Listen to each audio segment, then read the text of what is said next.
When's he go? 20, next Thursday. Okay. We just made a trip Oh. yesterday.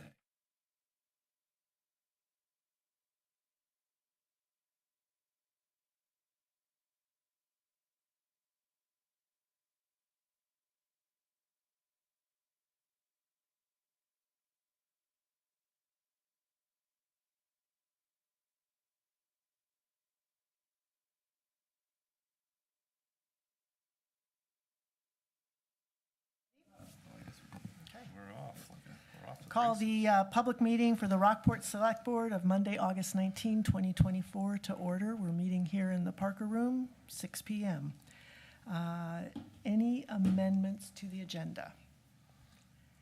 I have one. I have one. We have an approval of a lease for an excavator that was part of our budget, and now it's sort of just up to the Select Board. You know, we've got the information now that's available to us for what the cost of that lease is, and we, the Select Board, need to approve that. So we'll put that on as one of our action items. That's okay with everyone. Do we need to take a vote on amendments? Probably should amend, yeah. Okay, do we have a motion to amend the agenda to I add? make a motion, we add that item to the agenda under action items. And I'll Okay. second that. Okay. Any discussion? All those in favor? Okay. Next is our town manager's report. John? Well, this is construction season. Congratulations, everyone. Everyone who's been out Main Street, certainly in the last week or so, seen a lot of activity.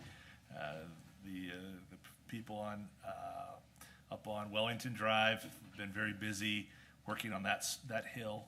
Because there's one thing that duly characteristically heavy rains events love is running along the side of a hill. And so stormwater and paving and all that goes with that has been the word of the day or the word of the month for our public works crew. They've been up there working for several weeks, and with final paving taking place on Friday, this past Friday. Still a few aprons still left to be done, but really a really great job. So thanks to Mike and all of our staff who've been working. Again, we, as some of you have seen the signs around town, we have a couple openings. It's also in my report, so we'd love to have people, throw an application in and join our crew. But we're working with 5 people doing the work of 7. So what work we are getting done is a good credit to the 5 hardy souls who are doing their efforts, and the amount of obviously those who went through Main Street this winter and spring saw there's a great deal of brush cutting and overall tree trimming that was taking place along that stretch. Now we're returning for some ditching and working quite quickly, and that's again credit to our crew who've taken on new tasks, who've been trained in areas that they hadn't previously. And the new excavator will only aid in that regard, both because it's a better machine than what we've been using and renting. Some of you may remember through our budget process, we were renting a machine to use through our summer months. And it's such a way that if you need 2 machines, you need 2 machines, and it ends up costing obviously far less in the long run. So we're very excited about that. That project has been obviously a much bigger effort. It's a longer stretch of road. The next piece will be to reclaim the road. So this is an area where if you have to go on Main Street, poor Kim has to go home every day on that. But we're hopefully to have that work done in a very short period of time. So the period of time between grinding and then reshaping the road and then putting that final pavement back on. I don't want to make promises, but we're really trying to shoot to do this before school starts on Labor Day. So I'm knocking on wood, I'm crossing fingers, I'm doing all the other 4-leaf clovers we can do. But that's the goal, is really to try to get that done as quickly as we can, and have all that, as much prep work as we can in that process. So that's a very big effort. And I want to mention Robinson Drive because it's in here, but I want to say it just so people are hearing that. This has been a project that has been, well, it'll be 3 years. 3 years in October on Halloween. And everyone who we have engaged on this effort, save FEMA, and our federal agencies who do permitting on these efforts, have been working very hard, whether it's Gartley and Dorsey, the engineers who've been preparing plans, whether it's our finance office, whether it's Mike, whether it's our public works crew who are repairing the Band-Aid on top of Band-Aid on top of Band-Aid that we've had to do to keep that access point open. And again, I want to remember, and Michelle and Denise remember this, that storm washed out, it was Halloween morning, 6 a.m., that entire area was gone.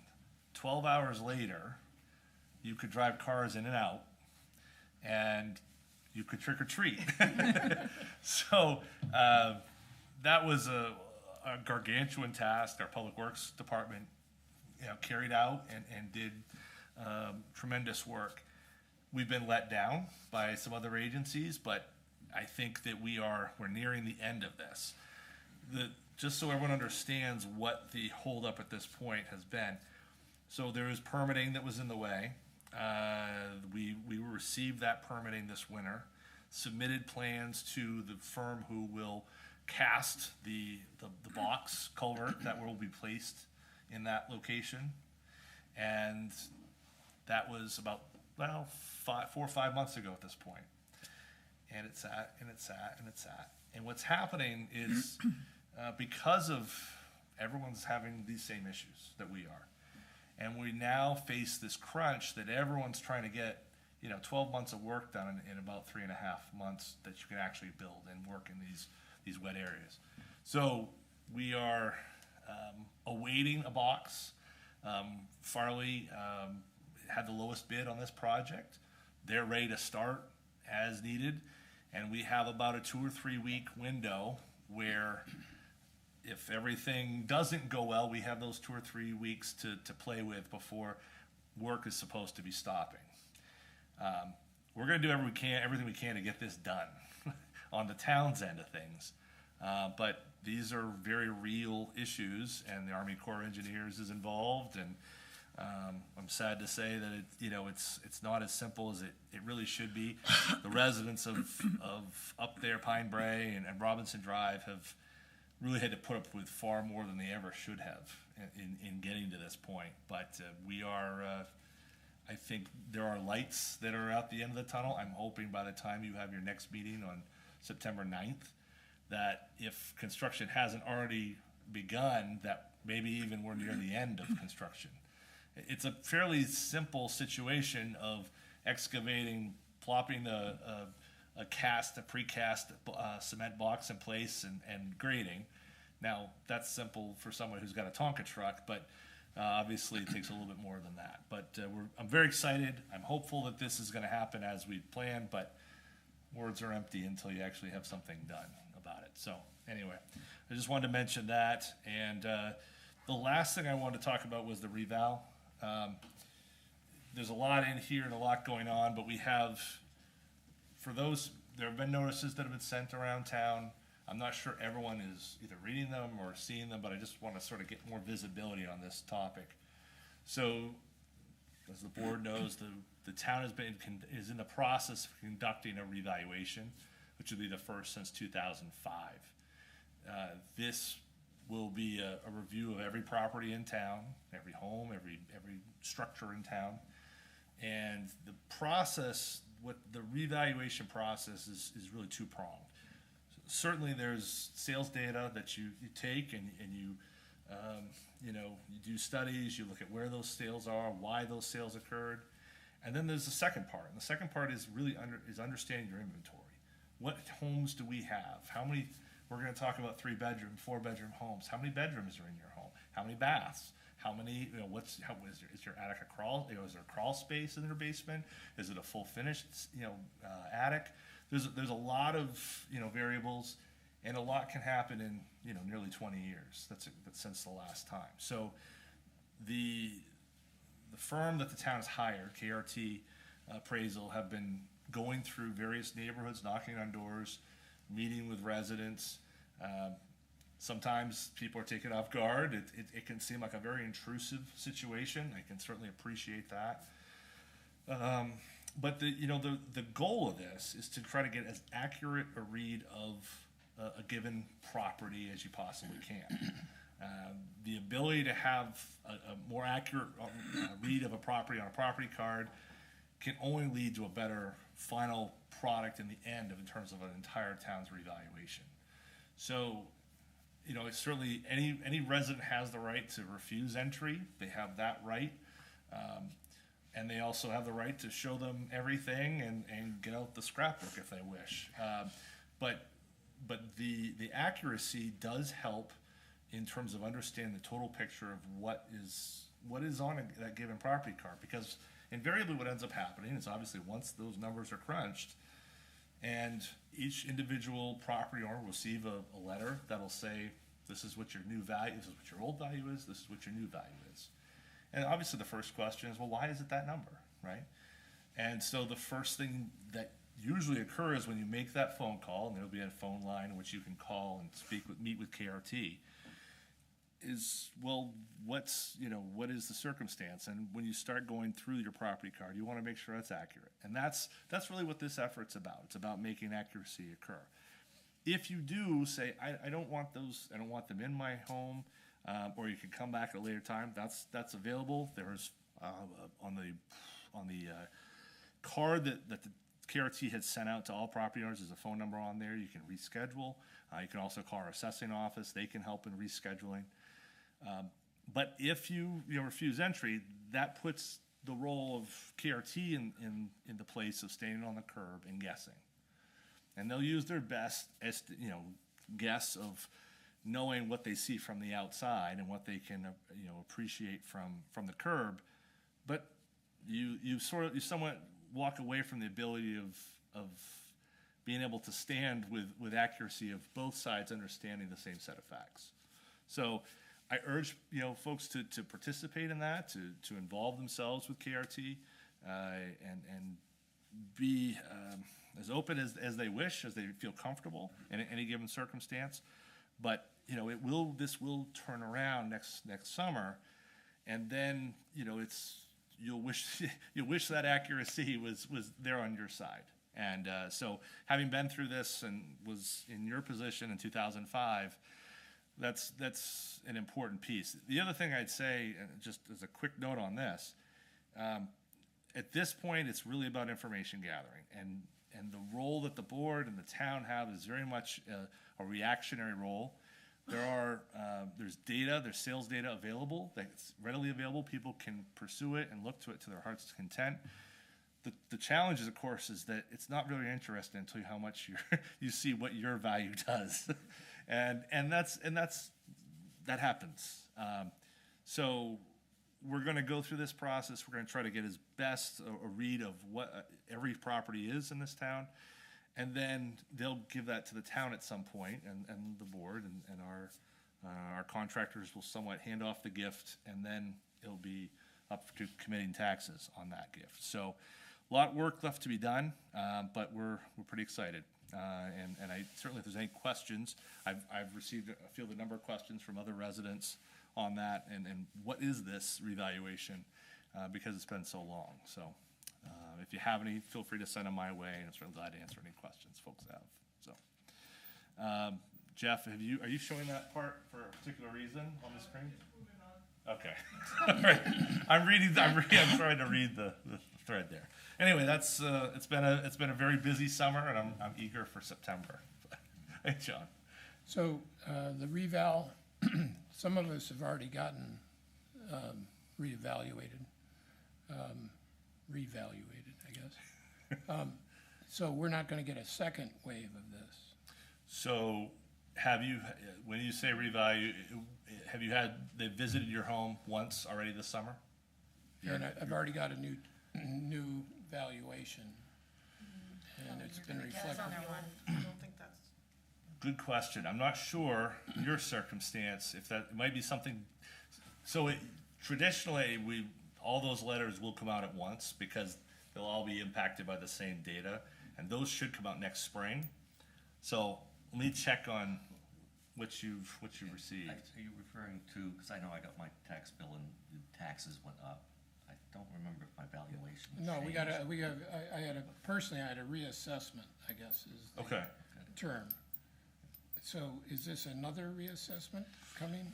So, well, if you have it, share it with me what you've got. There was a letter last summer that went out to all property owners, and that was the second of 2 years in a row where there was a sales study done of all sales in Rockport through that period, and there were adjustments made to all property owners and all properties in town at that point.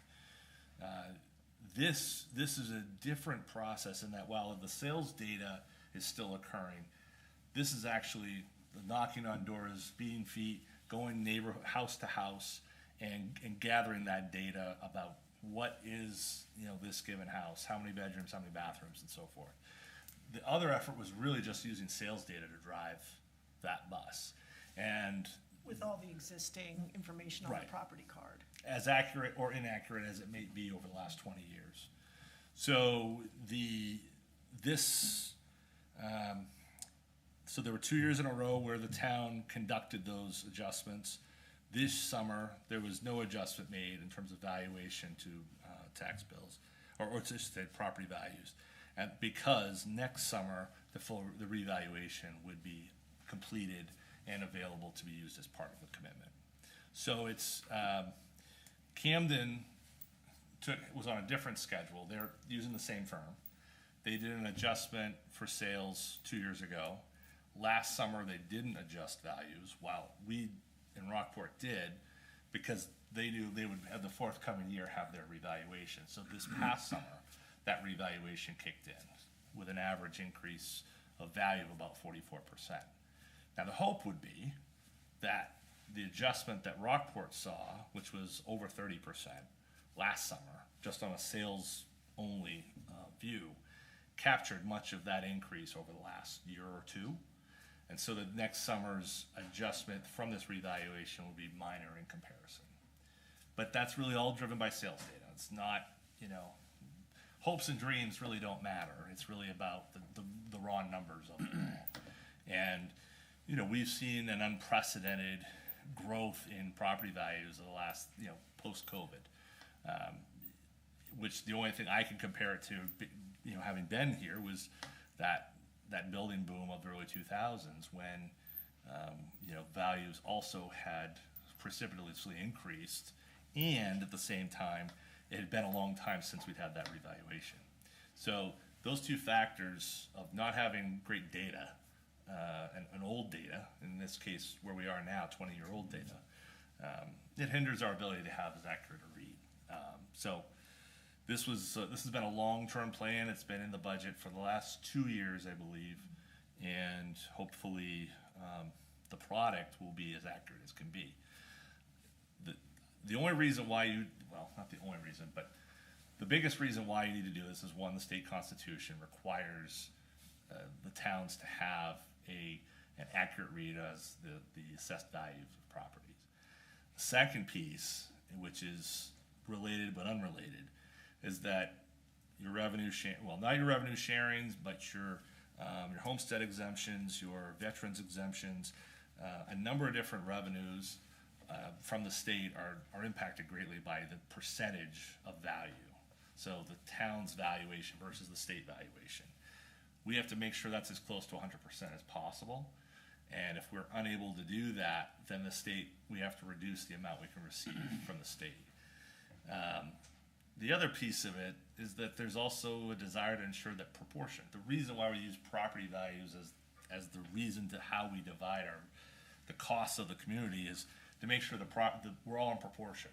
That if my house increased by 10 times and Michael's increased by 5 times, my valuation should increase, and my share of what the property tax should be for the town should increase relative to Michael's.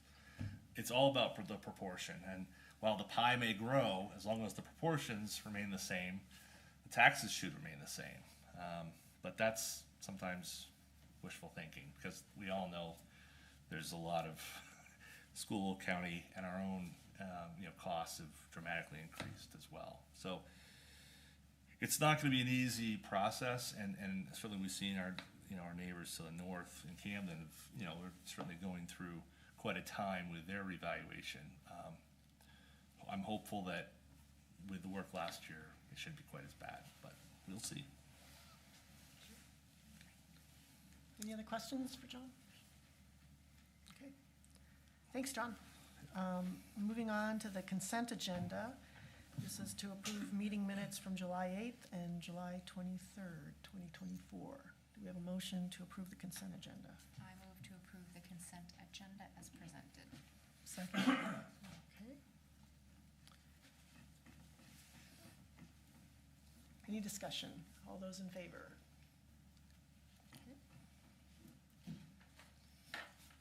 Great.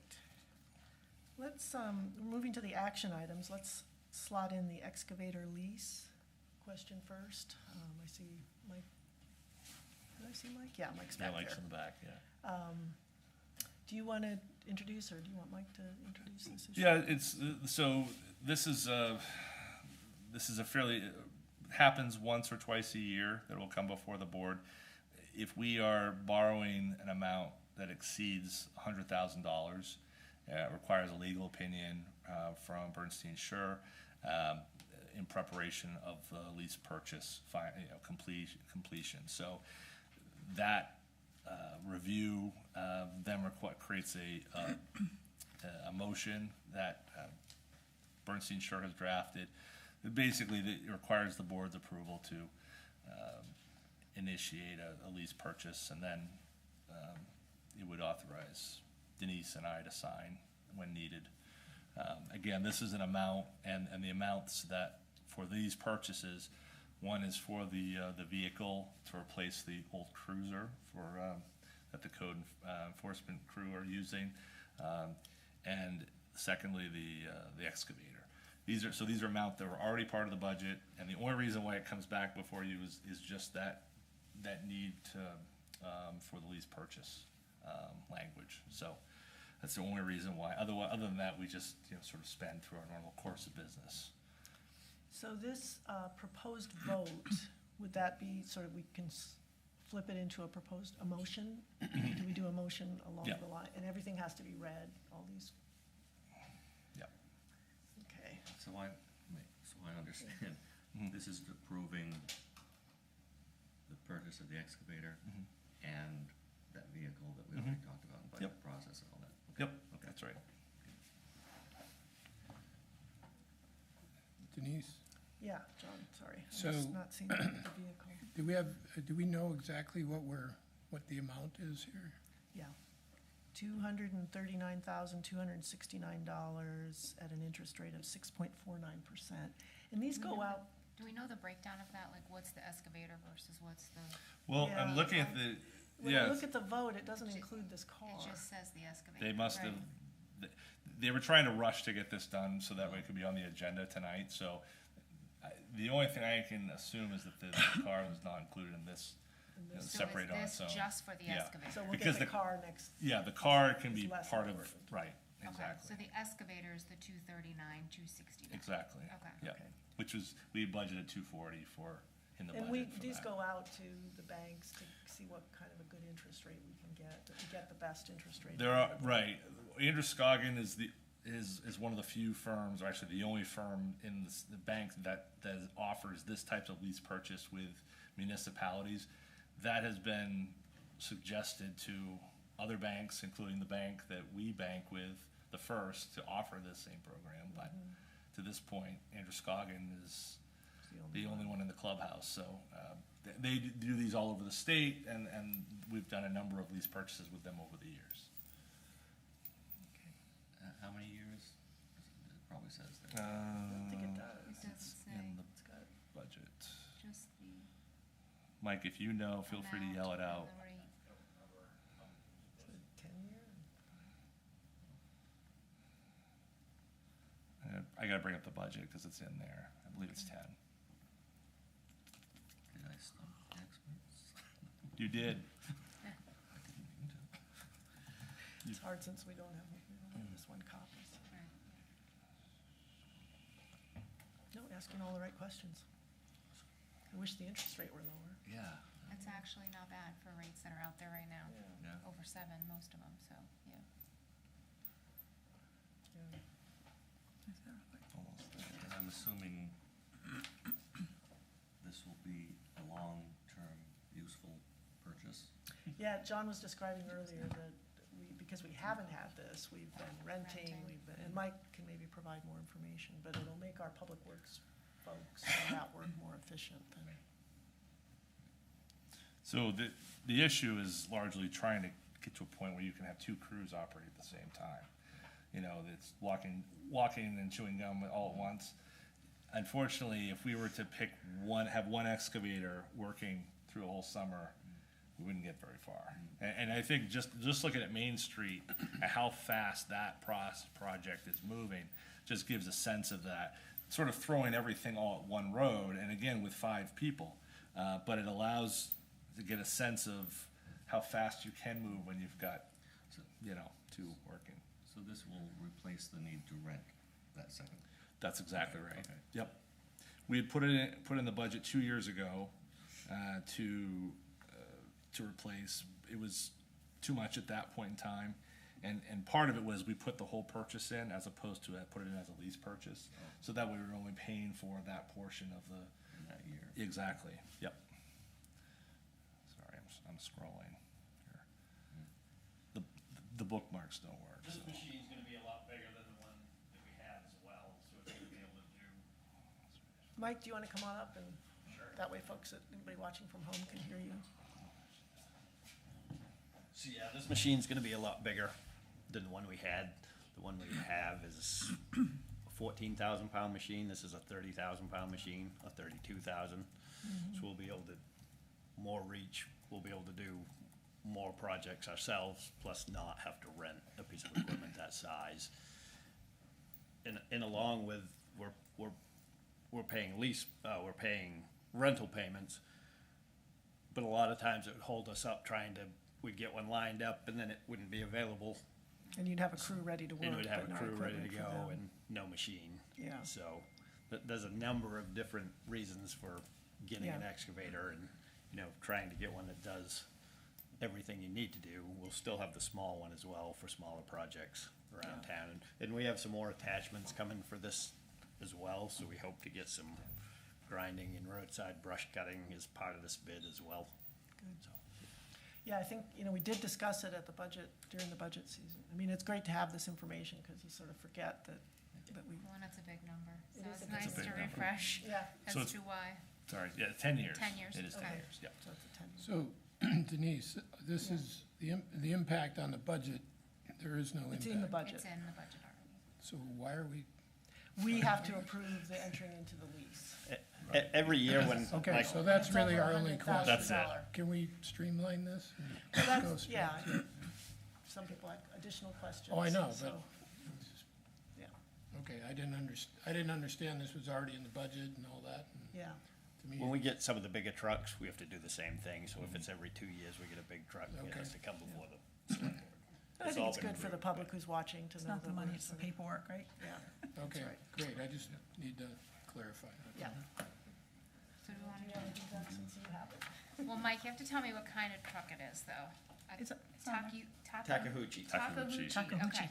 So, I'll make a motion that we approve, that a capital acquisition project consisting of the lease of a Takahouchi TB 2150 excavator with related equipment is hereby approved, and that the financing for the project and the principal amount of $239,269 is awarded to Androscoggin Bank at the interest rate of 6.49%, and that the town manager is hereby authorized to execute a municipal lease purchase agreement and all other documents reasonably necessary to accomplish the purpose of this vote, and that the select board hereby confirms its determination that the terms of the lease, which John confirmed as 10 years, does not exceed 120% of the economic life of the project, and that said lease is hereby designated a bank-qualified tax-exempt obligation of the town for the 2024 calendar year under the provisions of Sections 265B3 of the Internal Revenue Code of 1986 as amended. Okay, is there a second? Second. Any discussion? All those in favor? Great. Thanks, Mike. Thanks, Mike. Good luck with your new truck. Yeah, now we just need two Excavator. guys to come operate it. Excavator, that's right. All right, next is act on the, an order for the special town meeting warrant articles to be drafted. That's for the upcoming election, November 5. John, do you want to give us? Yeah, so this is always a bit of a peculiar point, because I think there's always a desire to jump to the end. It's somewhat like the last action you just took. It's neither here nor there. So what, basically, main law requires the town clerk to be made aware by the select board as to which questions they wish to place on a ballot. It does not require you to approve a warrant and say this is the exact wording, but it asks you to effectively get the ball rolling. So what this memo is meant to signify, and it can be, and it's meant to be broad, there's meant to be broad strokes in this, is that the general areas of adjustment or change that were being proposed. It could be the purchase of anything, it could range any number of different ways. So what we have here is there's 6 items. There's actually a 7th item, which was the poll ordinance that was discussed at your meeting in July, I believe.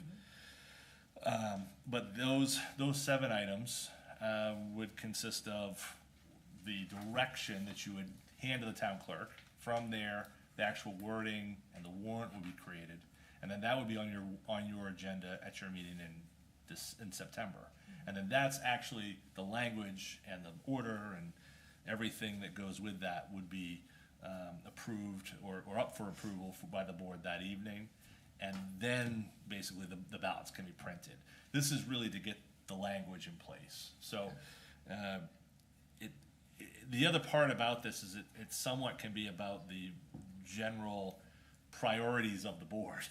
So it could be it's as I said, it's a broad statement, and I mean, for John's benefit, I suppose in particular, you've got you range from cleanup items on chapter 300, 500, 600 to the comprehensive plan. So there's sort of there's all things aren't equal, but on this list they are.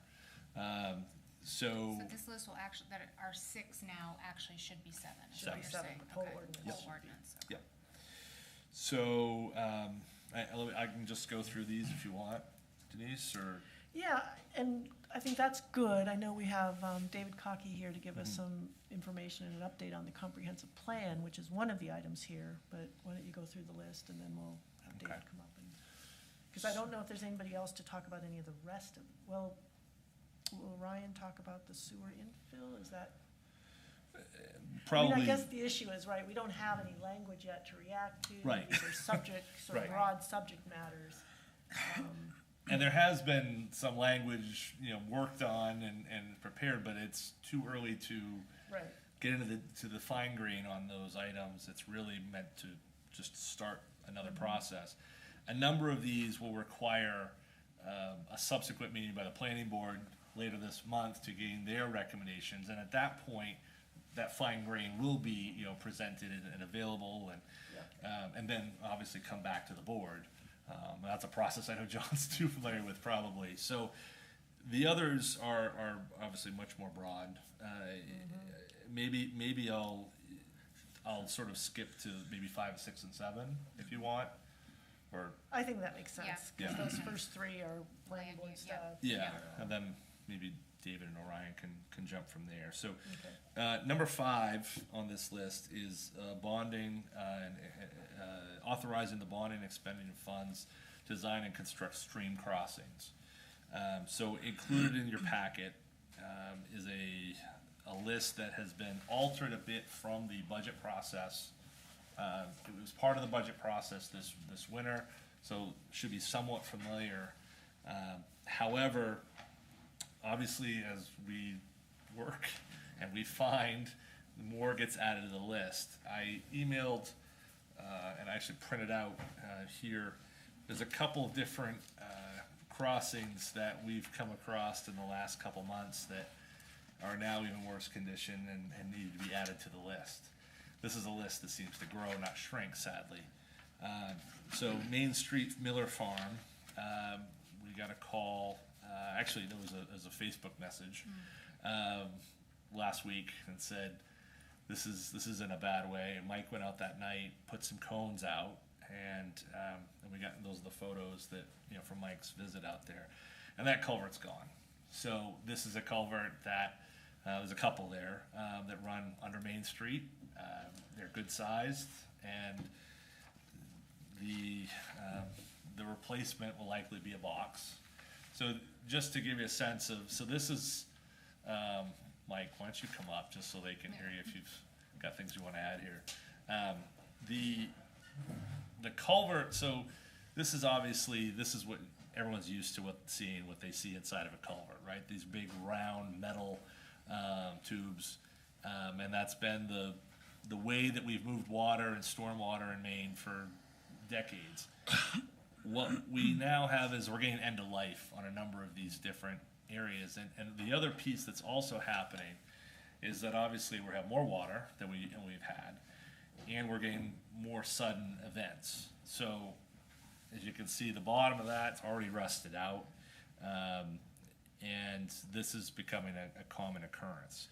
So as to avoid the FEMA process and what we've gone through with that, this is about trying to be ahead of us, and being ahead of where the problem's going. You know, it's like Gretzky said he always used to skate to where the puck's going to be. That's what we're trying to do. We're trying to go where the puck's going to be on this. So Miller Farm, I'll just going through this list. We have West Street Extension, which is the first of the gray. If you go up, no, you're going the wrong way, Jeff. Let's see, it's on page It comes first. Go one 24. more. Page 24, Jeff. There we go. Can you Flip landscape it? And you'll have to go sideways, Right click if you and can, rotate. yeah. So this You're right. list is things predominantly that we knew were gonna be working on, but there's been a couple new ones added in. That's right. Okay. Yep, that's exactly right, yeah. So, there we go, perfect, Jeff, thank you. So the grays, Mike's gone through and graded each of these crossings, critical, poor, below average, average, and good. This is in no way, you know, there are other crossings we have in town, certainly, but these are, you know, the most notable. So the West Street Extension crossing, we had received a grant for this crossing in 2021, and in that process, that we received $125,000 for that. Now we've been seeking other grant funding, and that was also part of our FEMA situation. So in doing that, we were turned down for FEMA funds to repair the rest of that crossing. And so now that we've reached the end of the road with FEMA, what's left is to make the necessary repairs, a delta there about $350,000. Okay. And this pipe is one of the pipes that has taken a pretty extreme beating. The road's still safe, but every time we get one of those above average storms, it's slowly deteriorating that road. So each time I pull up to it during one of the storms, I expect it could be gone. So it's working that way. It can only take so many more of those storms. Like I said, it's still safe at the moment, but if we have a couple more of the storms, it wouldn't be surprising to see it gone because it can't handle that amount of water and that beating, basically. And then we'd be in a Robinson Drive situation where Exactly. the road is, Right, and we spend a lot of money just doing emergency repairs to. right, right. love to understand the difference between just the cost to replace a culvert versus upgrading to a box and the pros and cons of. It looks like you can't do that at every one of these, but, No, permit by rule would allow you probably to pull this culvert out and put the exact same, which doesn't make a lot of sense, but you could probably put the same thing back in. But with the water issues and. I didn't mean with, specifically with West Street Oh. Extension, but I see on this list, like Gurney Street, $78,000 to just replace the culvert versus the $350,000. Gurney Street is one that's on the fish pass, so as you upgrade that, it has to, it'll have to be engineered, but it'll probably have to have a live bottom. And to put like a pipe that would be big enough to go in there, you'd have to sink half the pipe, so it becomes, they look at, it usually ends up coming out that it needs a box to replace it, not another pipe, even if you could upsize the pipe. So this isn't really a real number. We don't have the option to decide whether to spend I think that's a pretty $78,000 close number Well, but I mean the difference between the cost to replace versus the cost to upgrade to a box. to a box. It doesn't sound like we necessarily have the option. Right. To put in To a culvert. replace. Right, Okay. right. And was that the same with Warrenton Street? And was Meadow on that? I don't remember the. Meadows, yes, Meadows. Meadows, Meadow it's the and, first in the paint Main. You there. have not applicable for those, for Meadow and Chris's Road in terms of cost to replace. So that's an issue of whether it's a box as opposed to a standard round culvert. Right, I just would Yeah. want to understand why, and I'm not saying it's not the right choice to spend the Mm-hmm. $350,000, but we. There's a big difference. Yeah, I'd Yeah. like to understand if we're getting that much additional value. right, well, one of the problems with the pipe on Meadow, not that you couldn't go to two pipes, they don't like to put two pipes because it creates other problems. But Meadow, we're babysitting some days daily with the beaver issues, so that needs to be opened up wider, taller, so they can't block it up basically on a daily occurrence. The pipe is deteriorating, it's, getting in rough shape, but opening it up to allow the beaver not to block it up And is that why constantly. we have not applicable here for Meadow Street for cost to replace? Right, Because we have, so Warrenton Street, I guess, is the only one left. You've said Gurney Street, we don't have really, that's not a realistic option to replace the culvert. right. I've had the engineers look at that one, and that comes up as replacement by a box. Okay, so that should be an NA on this schedule. And Warrenton Street, is that a realistic option to replace. replace? Which one? Warrenton Street? Warrington, the grade. Warrington, we've talked about that one, and we can put a pipe back in that one, and be comfortable that we're doing the right thing, and the longevity down the road and issues down the road. We think a Okay. pipe will be fine. So is that what what we would do here? With what we're looking at for prices, we're trying to look at the longevity and Yeah, problems, but Okay. pipe will be fine in that. okay. What drives a lot of this is the requirements of the permitting authorities as opposed to. What we want. Right. Yeah, no, I So- just, yeah. So there's a little bit of a future casting that, we're asking the engineers to go through and say, well, can we do it for less, right? The Gurney Street crossing, for example, was one last spring when we were in the budget process and the reason why that number is there is at that time, it was seen as though that probably could be replaced with a culvert. And,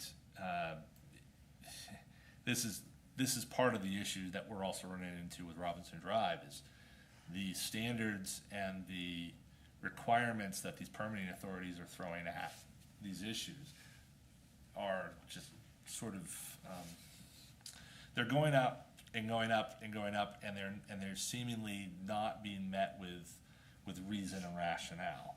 So, for example, Robinson Drive is one that's, we've had some significant delays.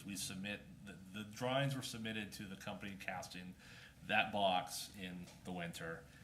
It takes them 5 months to complete that, which is a completely out of this world expectation from what normal course has been. So our engineers reached out to the Army Corps and said, can we get, even a couple weeks delay of permission? We understand that we're moving into a wetter season, but even a couple weeks buys us a great more time in completing this project. And obviously we have 30 people or 30 homes that are served by this one entrance. No, there was without, the response was effectively no. That's it. No, there's no leeway. There's no gray area. Wasn't even a nothing. maybe. No, it was no, full stop. So what we're facing is these permitting agencies they're running the game, and what we're trying to do is get ahead so that way we're proactive as opposed to reactive, which we've been on Robinson Drive throughout. Yeah. And so the other thing I would mention that we haven't talked about is that a number of these roads are looking at, as we look ahead towards road construction projects in the years to come. These roads, Porter Street, Meadow Street, Warrenton Street, these are all roads that are on our list for road construction in the next several years. So planning ahead and planning for a future where we can build in these projects ahead of. Obviously, when we have these sort of issues with just doing one box on a road where we're not doing everything else, there's logistical challenges. But if we're trying to complete a complete road project and try to get the box done, these things should work better than they do. And unfortunately, they haven't. So this is about getting ahead, not falling behind. So what do you need, what would we would be asking the voters to authorize a bond? Yes. Of, So the under average, the value of the culverts, water crossings, under average, this is in the blue box at the bottom, is 3.814. and is that at 650,000 for Warrenton Street or 96,000 for Warrenton Street? That's at 96,000 for Okay, Warrenton so Street. we've already gotten the savings of, Yep. okay. Now, the other thing I want to just, as a cautionary tale about bonds, here's the cautionary tale. The town has had 2 infrastructure bonds in the last 10 years. And in every case, the town has not completed all the projects that it wished to complete through the course of that through the course of that bond. And largely it's because cost increases over the time from initial consideration by the voters until final completion has effectively, the money's dried up. So while there's been a lot of work that has gone into them, and we've gotten a lot of work completed, the pier at the harbor, Old Rockland Road, there's a long list of paving projects. A good part of South Street was done from the first infrastructure bond. We've done a lot of work, but I just want to be cautious, as we all said, because we've been in the budget meetings the last few years, and we've heard the conversation from others in the room of, well, I thought that was part of the bond. Well, I thought that was part of the bond, and it was, but unfortunately, It wasn't enough. If we can only sort of lock in these prices now, but no These aren't really contractor. prices, it looks like, they're pretty rough estimates. They're rough estimates, exactly. Those numbers. So you have engineering, and the other thing I should mention is, so McCog is is working on these issues regionally, and they're looking for additional avenues for revenues. The other thing I would say is 3 of these projects are also, Orion has been working with the Maine DOT on a grant program for 3 of these as well. We haven't heard back. So there's other grant funding that's possible out there, but that amount will just lessen the amount we have to spend on the others. So I'd rather not cut ourselves too short. Right, in anticipation of grants we don't even know we have. Right. You started to say that some previous bonds were for projects that never got done. Right. I thought you were gonna issue a word of caution in our predicting. Yes. Like, okay, That what's, it's possible that this amount wouldn't get that we everything may done. not. Right. We have, Okay, right, on this list, we have, 8 different projects that are below average or lower. yeah. If we get 6 done, we should be doing a parade. But- You know, because it's how these things need to go. I would jump at the head of my brain, thinking that you were gonna say, well, because we haven't done all of them in the past, we might not get approved for a bond or whatever in the future. No, I think it's I mean, the voters are certainly gonna make a decision as to whether or not it's a good idea or not. Okay. But clearly, and you look at the map, and it's something that covers really the whole town. There are major areas everywhere that need to be addressed. A number of them have had flood issues. Oh, I don't doubt any of that. all of Yeah, them. I'm 100% there, but, yeah, okay. Denise, just a question, John. Yeah. If we put this on the warrant to create a bond, Yeah, we're specifying what we're going to spend the bond on. right. If we specify some of these projects and we don't go through with it, I mean, how do you reconcile that? How do you reconcile it with voters? Well, it's good. I mean, it's a good question. It's. I think that your obligation to the voters is to spend the money and use it as wisely as you are entrusted. So the voters entrust you to spend, $1 million on an infrastructure bond. It's really at that point to do the best that we can, whether it's the board, staff, public works, contractors who work for us, to try to meet that need as best we can. There are some pieces that are part of that bond that are can't be modified. Some can. I mean, if we don't have a language yet, so I think I would say let's pull that together and see how specific that language might be. I mean, The only thing I can say is if you list eight items here, and costs increase by 10% over the next 5 years, and that means 7 could be completed and not 8. Will the voters say, well, you haven't done your job, Town of Rockport? I don't know that that's how they would view that, but that's really up to the voters, to make those calls. well, in the wording, could you include only the ones you feel very confident that you can afford to do, worst case scenario, and then just kind of say, and possibly other Do you projects? list them out on the ballot, or do you say to conduct stream, to your point, like if we say we're gonna do 10 and we list out the names and we only get to 8, or is it more broad? I don't, that's why I wanna have the That's- language okay. drafted first to get a Yeah. sense of that, cause I think it's a good It's a good point. point. And honestly, had it not been, had our response for this, particularly the last bond, not been, for us to hit 80% of probably of all the projects that were on the list, and it wasn't listed as part of the actual bond article, but the list, there was a budget that was pulled together, this is 2019, 2020, I think. Yeah, there was a committee that had come up with. Yeah. So the expectation was to include all those Yeah. circumstances. All good projects, and projects that weren't completed were excellent projects that deserved time, but they were not, I don't believe they were explicitly listed. So I think it's a good question, and I think it's, we come back with something, it may need some, to make sure it hits the voters' intent. That's the most important thing, make sure the That's voters know what they're. Right, and it could be based on prioritization.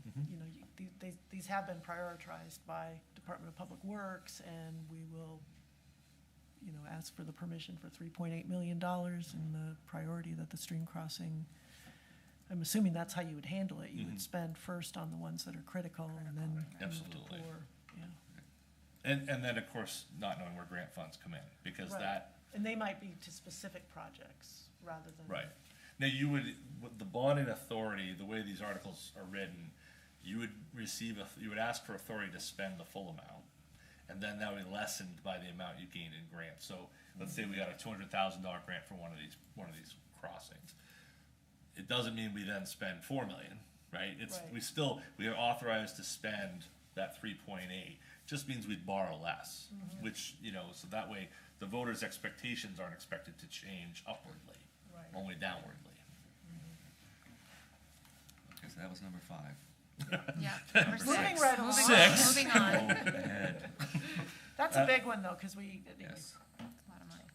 So number 6 is authorizing bonding and expending funds for sewer line infill and extensions to promote housing developments to support the existing $2 million in grant funding and not to exceed previously approved limits of wastewater treatment. So No problem. there are a couple, a handful of projects that are existing or have been proposed, which operate, or which would be outside of existing sewer line neighborhoods. We received a $1 million grant from NBRC, which is the Northern Borders Regional Commission, and for this effort, and then basically it's targeted towards infill, right? So these are areas that are previously unserved, but somewhat connect to other areas. So it's not, this is not sort of a rehash of, or a smaller version of what was voted on in June. This is a sort of a separate topic altogether. But it's really meant to create some connections. One, so there's a map in here that talks about what those areas are, and though it's sideways, sorry about that. The red line on the right, what map, what page is 28, Jeff? That's it. That's it. So you gotta shrink it down. two little red lines. I'll wait until these. So there's really two areas that are impacted. One is along Union Street, and runs, currently the existing sewer line ends at Grove Street. This would run up along Union Street. And then the second infill would be along Route 1. So this is the section that runs effectively from the Fox Hill, owned by Camden National Bank, National, okay, yeah. and runs along, and there's that affordable housing piece that Habitat for Humanity is working on, and this would allow Is that to connect as Is that well. South Street? No, Beach Hill Beach Hill Road? Road, I mean. Beach Hill Road, yeah. Okay, so it'll be Oh, Beach wait, no, no, that's West Street. What you're seeing here, that's West Street. Oh, that's Beach Hill. So it goes from Fox Run Business Park or whatever. Yeah, ends at Beach To Hill. Beach Hill Road Yep. on Route 1. And so $1 million of the $2 million is covered by a grant we already have in hand. Yep, that's right. I think you're gonna need to, on the language on this, just be very specific as to what that means, because I think no one's gonna know what infill means. And people are going to see it as a sewer expansion, which they voted down not too many months ago. Not too long ago. So I think we just need to, on that, just be very specific what it's pertaining to.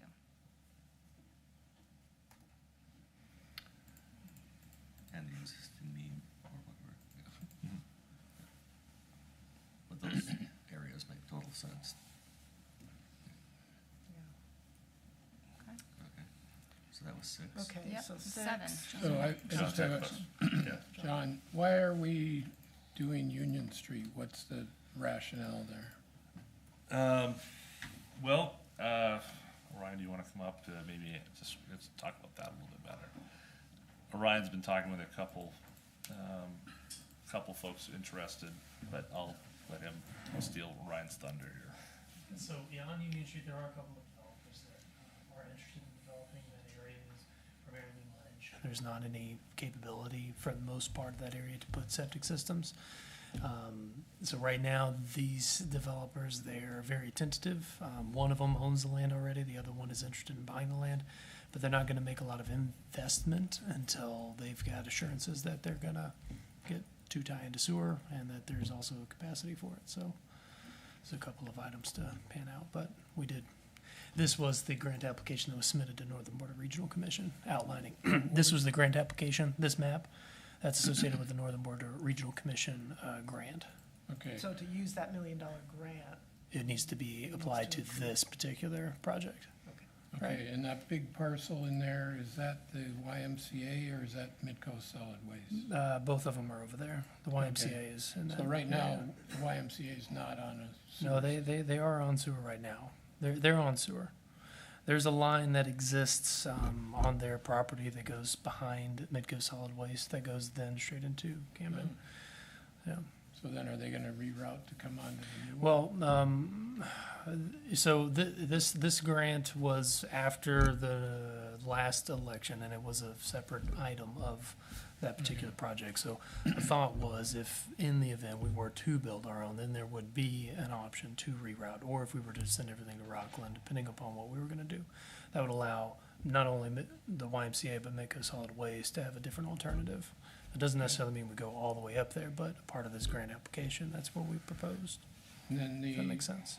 the section on Route 1, why are we leaving the gap between Beach Hill Road and, Because of, it looks like there's a gap, but the sewer line that's there already, that black one that goes into Pascal Avenue, that already services those parcels there. So there's Okay. technically already sewer service. so all four of all those the parcels. properties on Right, the non-ocean side, those are already on sewer? correct. Okay, great. Or paying debt service because of, so one or the other. They're But either, they have But the they have the They have the potential. option. They have the They have the ability to potential do to that. be on there. Sewer's Okay. there. Yeah, Correct. no, that's great. Thanks. Okay. Any other? Last question I have is, do we have any concerns about the additional flow that's gonna go to Camden? yes, Which and we're well aware of that, and we know, we haven't heard back, to my knowledge at least, from Camden, and we don't know. So if we don't get the extra capacity, then this project can't go forward, and we would have to return the $1 million to Okay, Northern Border Regional Commission. okay, great. Thanks.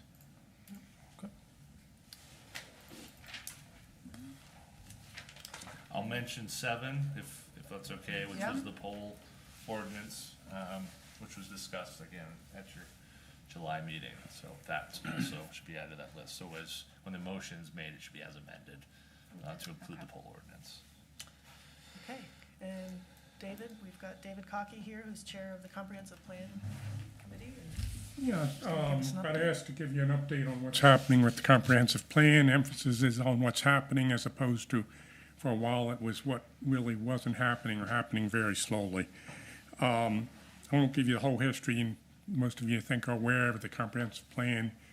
Rewrite started maybe 2018. We had change in planner, part-time planner, Ryan on board as a part-time planner, then full-time. We had the pandemic, and then we had other items which were considered of more importance to the planning department to devote their time to. So it was slow going for a while, but we did public outreach and collect a lot of information. Since the spring, we've been meeting on a regular basis, aiming to get the plan completed.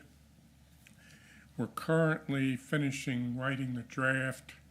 That's to be finished by, an initial draft, to be finished before our meeting in a week. The plan is to then, I should say at the meeting we had a week ago, we spent some time talking about timeline going forward and what we thought was a reasonably aggressive but doable timeline for getting the plan completed. I say we've been writing the draft, but it's not really in a formatted, organized in a manner that somebody can look at and go through quickly. So that will take a bit of Orion's time to get that formatted. So our timeline calls for the plan to be formatted, for the draft to be formatted and then circulated to the various town committees, boards, et cetera, for their input and comments, since a lot of those boards or committees have particular expertise, and we want them to look at their sections of the plans and give us their feedback. That happens, goes out to them September 13th. September 27th, we're asking for the feedback from the committees to have that back in, and then immediately after that, meet to discuss the feedback and see what needs to happen in terms of taking that feedback into account and revising the draft. The plan is then by October 7th to get it out to the public, posted so the public can look at it and provide their feedback, consider it, et cetera.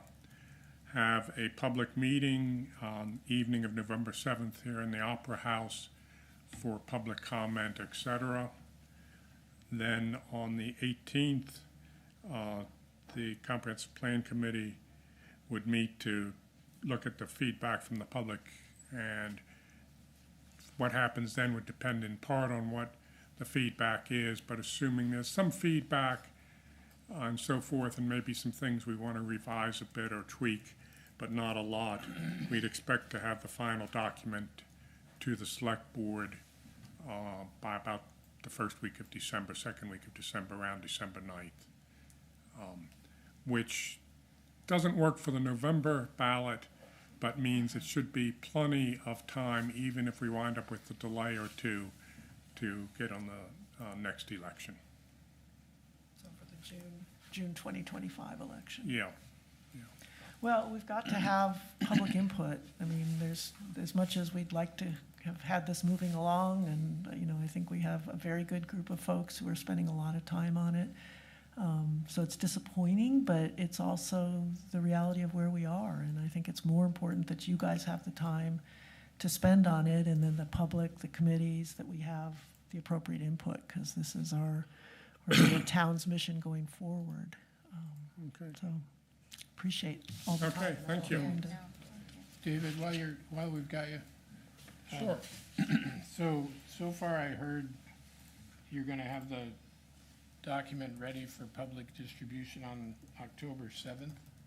Yes, that's And then plan. you're gonna have a workshop the same day for feedback? No, a month later, November 7th. November 7th, okay. Yeah, no, we're going to give the public more than a couple hours to look at it. Yeah, I figured that was a typo. Yeah, that was a matter the committee talked about how much time to allow, and the consensus was allow a month for people to look at it, and of course be soliciting feedback before the public, before the, And you'll have meeting. already had the Say, committees. have a method, please give us the feedback, much like we were busy with the input. We had a series of, I think it was 4 meetings around various parts of town, but we also were giving out postcards and so forth, saying, please give us your feedback on it. So, Okay, so we're gonna pull number 4 out of here. Yeah, so that will be on the ballot. I think that's, thank you. And then just a note of correction, the memo actually says inclusion on the June 2024 annual town meeting referendum. So you might want to update that. where's that? It's at the very top in Yeah. John's. It's all right. I didn't want to point it out, John. No, but you know what? Better to be right than, well, anyway. Nah. Anyway, Thank you. All right, so moving right along. So 4 will come So off. 4 is coming off, we're adding 7, so we're actually back to 6.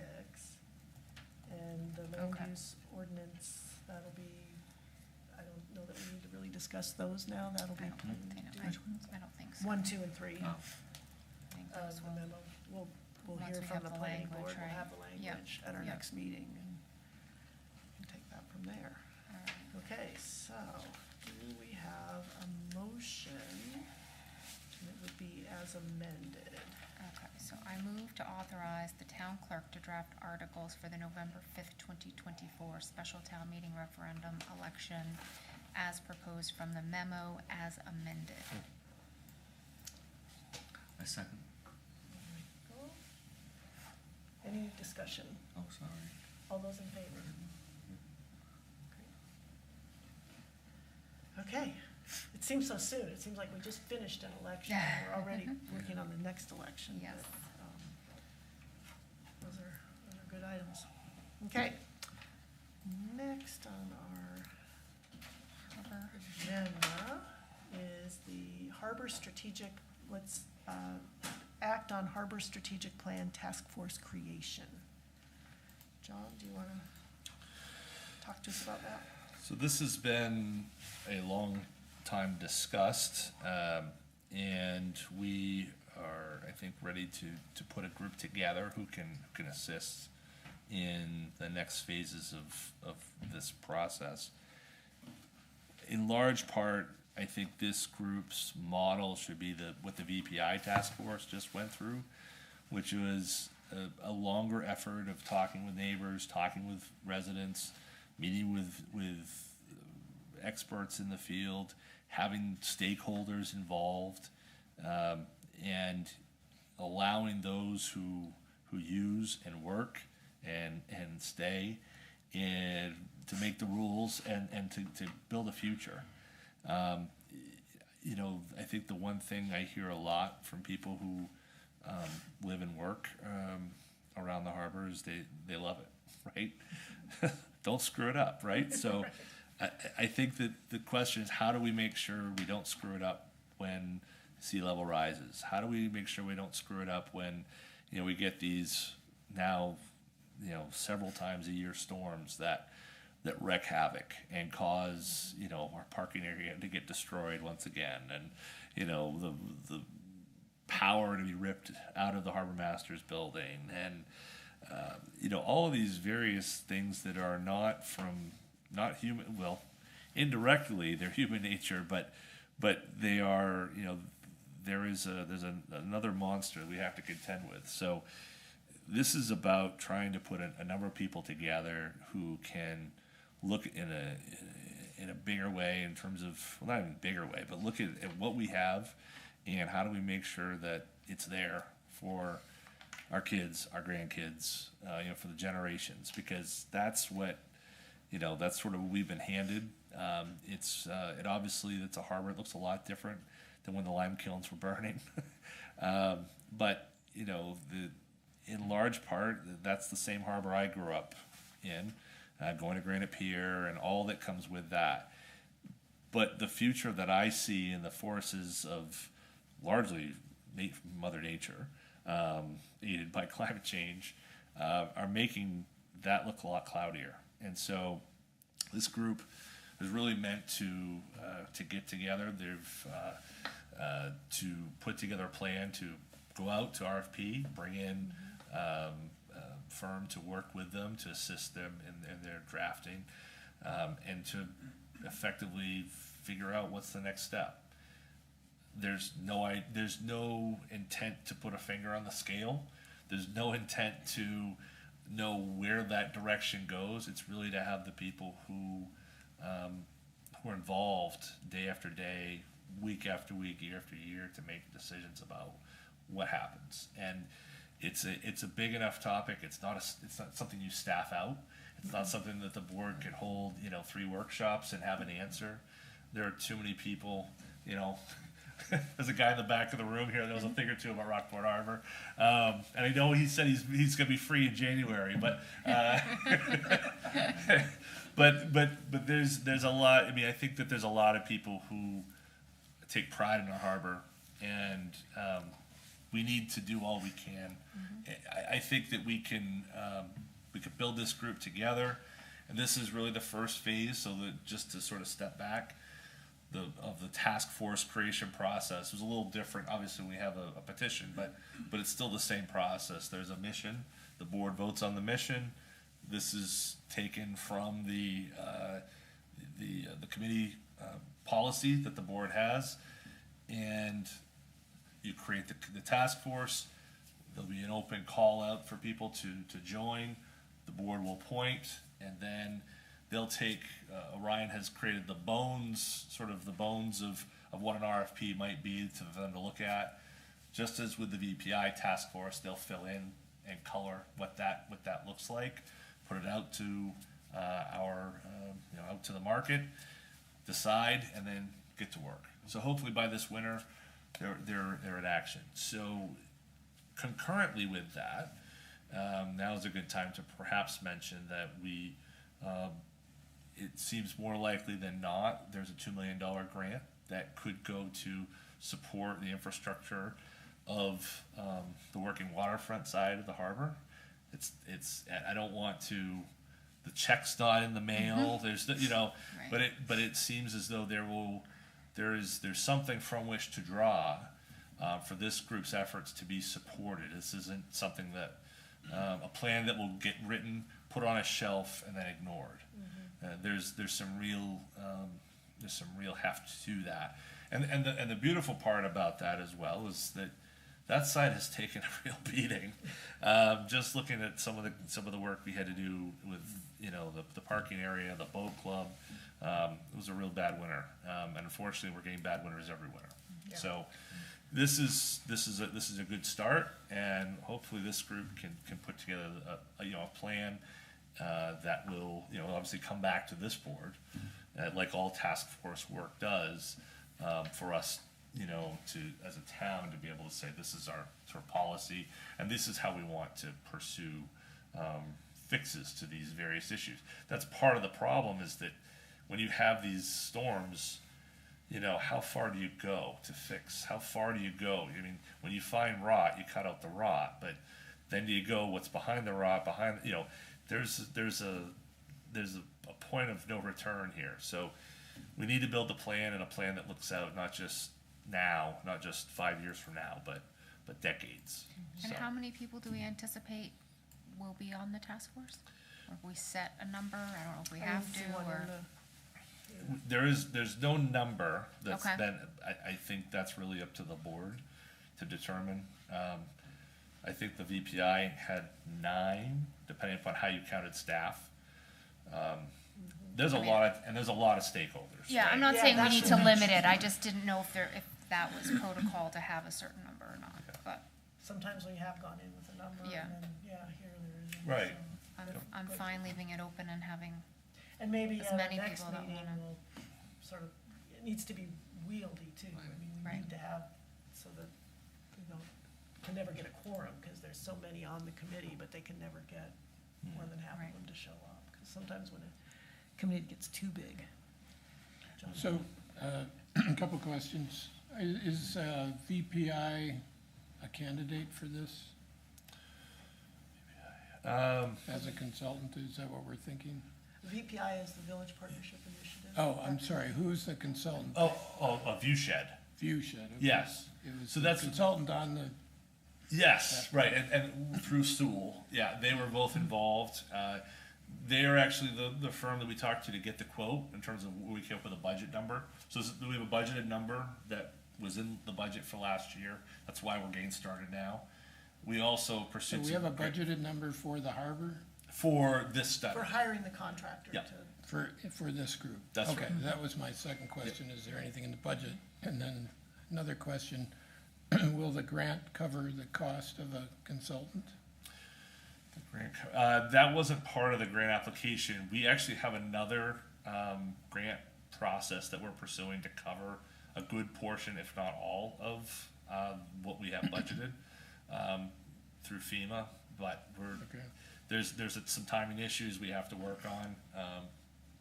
Anything else I should add to that?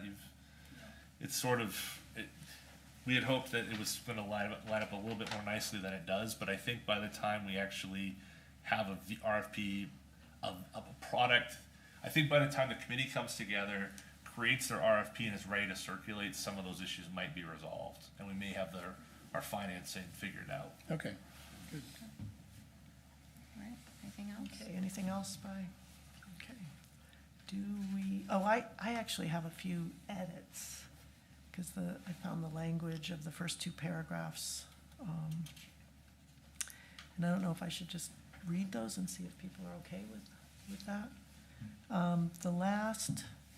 The 4th line down, where it begins storm events, finishes the parenthetical, and keeping in balance, delete with, keeping in balance the existing uses in the harbor for decades to come. It just seemed like there was a lot of extra wording in there that made it cumbersome. Keeping in balance the existing uses in the harbor for decades to come. So taking out at play. Yeah, with, at play, and to maintain. Yeah. And then the next paragraph, this task force will help finalize the request for proposal, evaluate which of the submitted proposals to choose, and delete from, and participate in, as the stakeholder group. And let's see, for this proposal. Once the plan is complete, the plan shall be presented to the select board, and the task force's findings shall be considered. When it said it's presented to the select board, its findings, I was confused about which is the Yeah, its. right, yeah, that makes sense. Shall be presented to the select board, and the task force's findings shall be considered for changes in town policy and budget prioritization. And then under officers, so because this is a task force, it's a one-year term. So under officers, we say that the officers shall be chosen annually in each fiscal year. So do we delete that and just say Should be chosen. officers of the task force shall to be chosen at the first regular meeting Yes, yeah. among task force members? Yeah, I think so.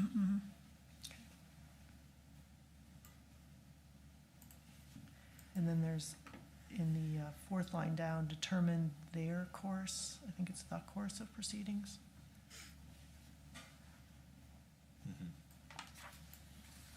And then, isn't this fun? At the end of the last line of section 2, I was a little confused. Maintain a permanent record of all task force meetings.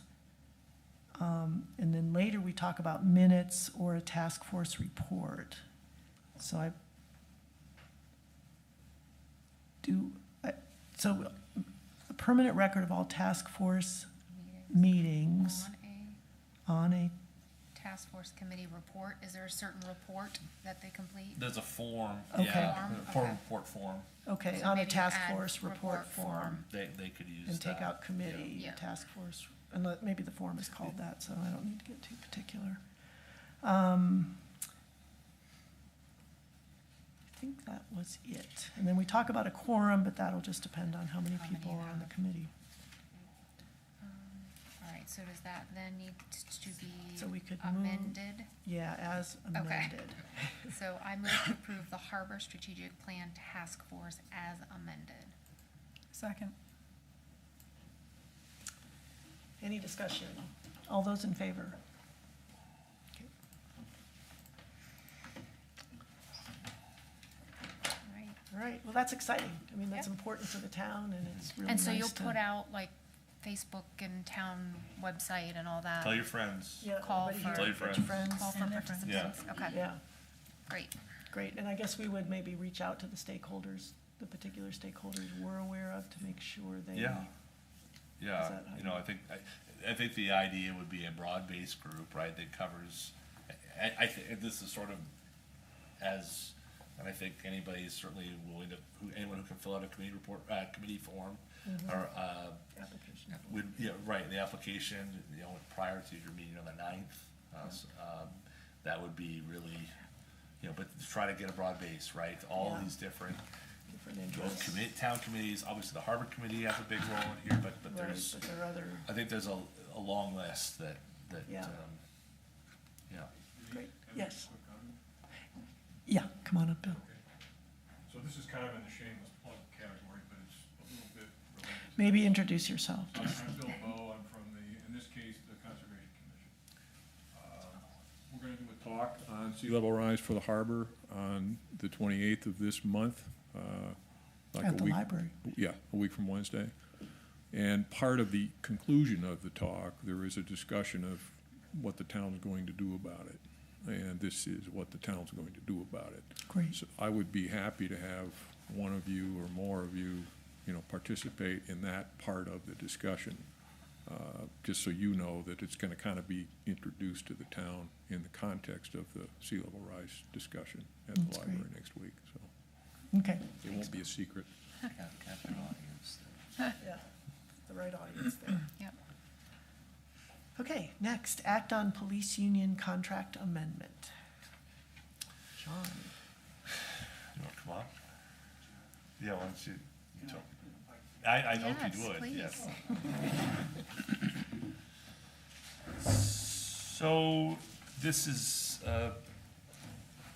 I think everyone in the room would love to say that costs would never, inflation would be realistic, both wage and what it costs for us to fill our grocery cart up. But unfortunately, that's not a reality we've faced the last few years. And part of the challenge of doing that, also, when you're in the business of service delivery, means you need to have people available to deliver services. Now, through the budget process, we had a long conversation about the status of our police department, the fact that the way that we were effectively structured was one that really lent us to bring in officers who were new to the field, which then required them to have to go to the academy, which then required additional training, and until they've gone through quite a bit of that training, they're unable to work on their own. So effectively, you're operating, a three-legged race with two legs. It's a challenge, and our officers have been working with four veteran officers who've been working a department of 5 for the better part of a year, more than a year at this point. And given all that goes on, that means that overtime has become a constant participant in our budget process. It's been a constant piece of how we've had to operate. And so through that budget process last year, we talked about a different vision, and to try to add a position so that way we could somewhat get out of this not a spiral, but just we've been unable to get out of the situation we found ourselves in. And so through that, the board approved and the voters approved a 6th position to our department, which is a wonderful thing. But to get to that point requires us to go through a great deal of time and a great deal of training. We've hired a new officer this spring who shows great promise, but he'll be unable to go to the academy until January at the earliest, which means he won't be through his academy training until May. So it's nearly a full year of going from when this conversation was happening last spring, before the fruits of sort of that labor comes to bear, and then you still have one more position to hire. So we've had this opening for several months. Well, actually, almost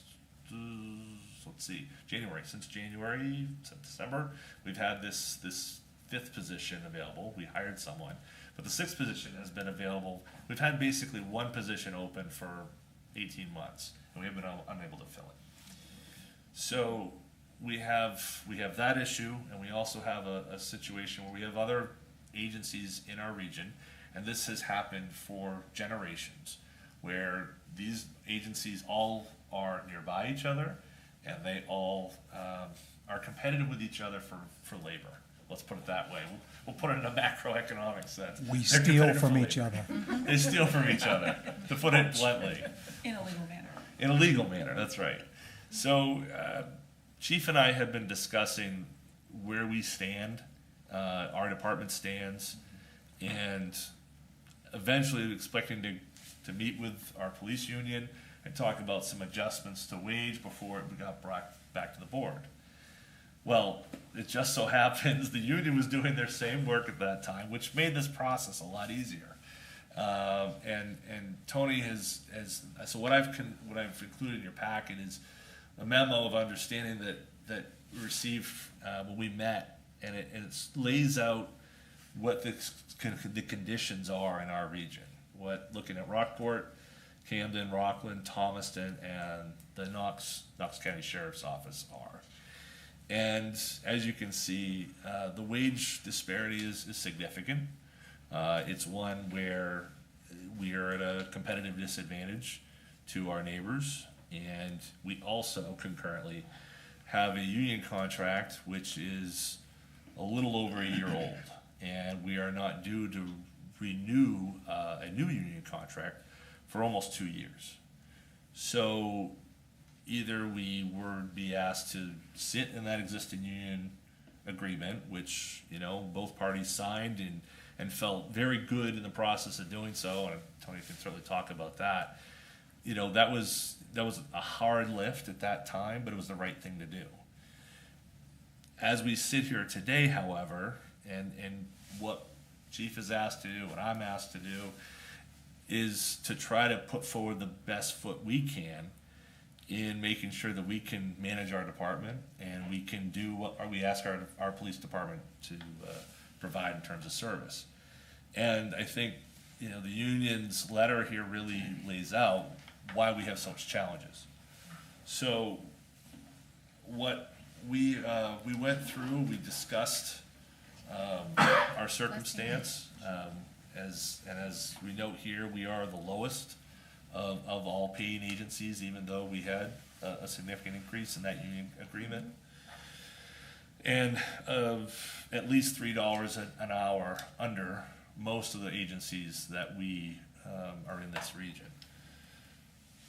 The town of Camden is the second lowest of those agencies, and however, they'll be beginning their union negotiations this winter and spring with hopeful for their part, ratification and part of the budget in July of 2025. So the circumstance that we have is, one, you can sit in a union contract and play that out, or we see what's going on, which is the inability to attract employees and a fear of losing our employees. And that second part is probably the one that drives this conversation for me more so than any other. We have 4 dedicated employees who've been here at least 5 years, all of you. Travis, Ford, been here 25 years. We have dedicated staff. We don't want to lose them. If nothing has taught me anything in the last year or so, the tremendous cost the town bears to train and bring up someone from a brand new employee to an officer who's gone through the academy. It's a long, arduous task, and it's difficult for every municipality to take that burden on. And the current conditions do not lend ourselves to easily either find those new employees, or let alone attract veteran employees from other officers, other departments. So we discussed, and we've come to an agreement of how we could meet the gap as the officers see it, as we see it, which would be a $4 adjustment increase, and a move to the main PERS 3C plan, which is the same retirement program through main PERS that we had planned to offer our new paramedics and firefighters.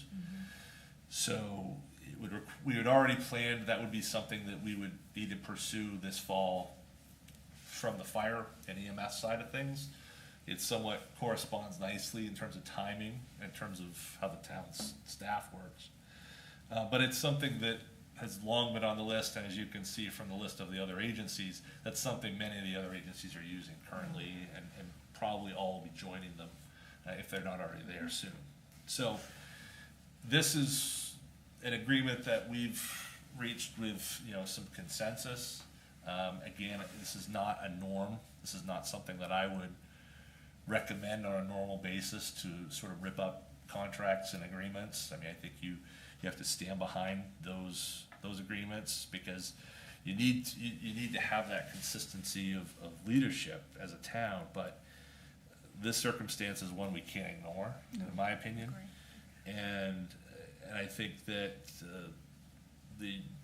Tony and all the officers have worked really hard to try to meet us where it needs to be, because part of this isn't a binding agreement.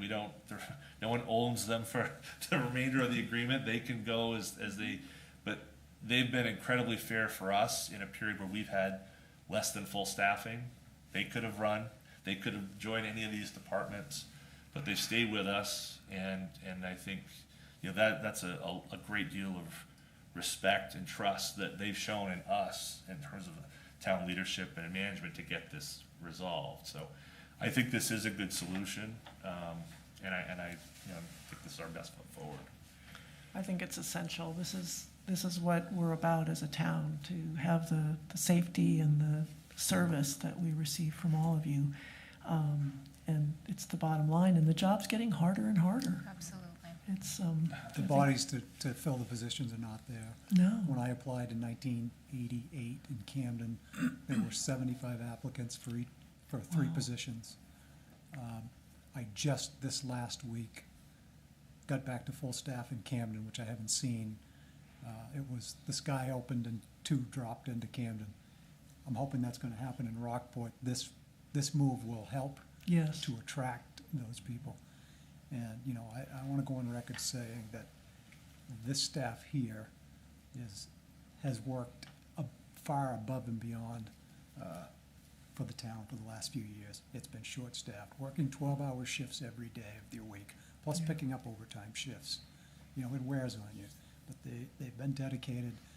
They know that we've still got about another year before we get our youngest officer back from the academy, and they're willing to put that work in. The other thing that, when we talked, is they've also committed to the department to stay here.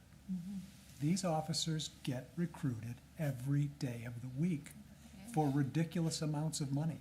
Sign-on bonuses, preferred positions, take-home cars, but they choose Rockport, and they want to stay here. So I think this has been a great opportunity. Both Tony and I was a union member when I was in patrol, and as a supervisor.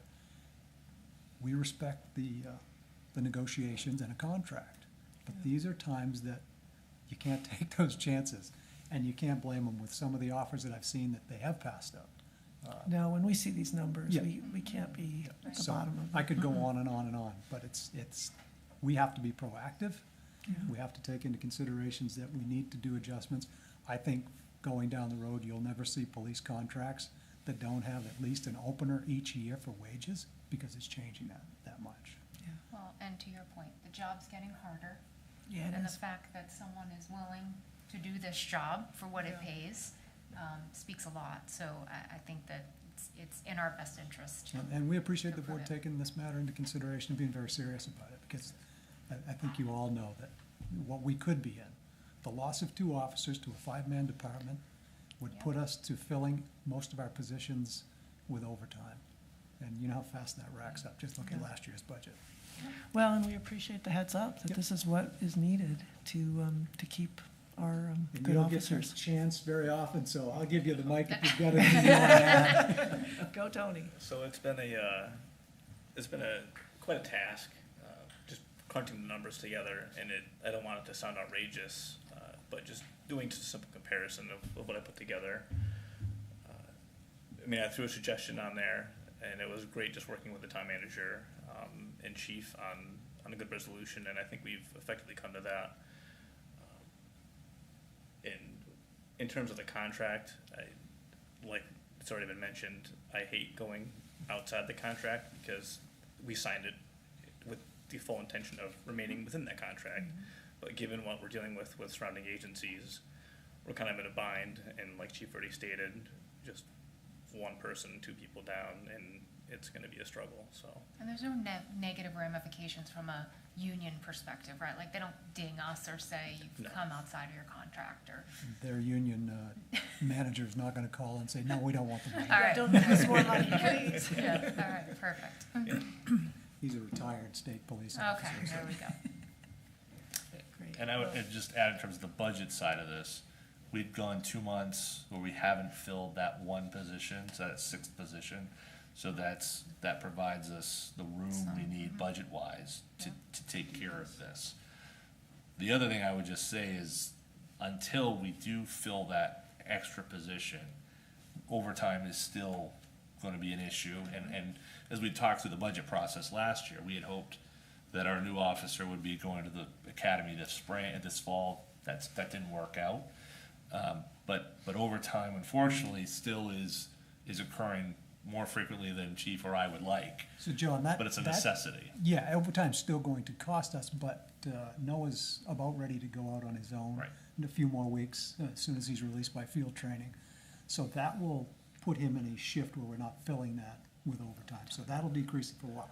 But then he's gonna go to the academy in January, so we'll be back there again. But give us a little breathing room and give the officers a chance to maybe work just regular shifts for a while. Yeah, and with this change, we can hopefully hire that sixth officer. Let's hope. Absolutely. Well, All right. I move, John. John, go ahead, sorry. So I just have a question, and I agree with everything that's been said, and Tony, you did a great job making your case here, and I appreciate it.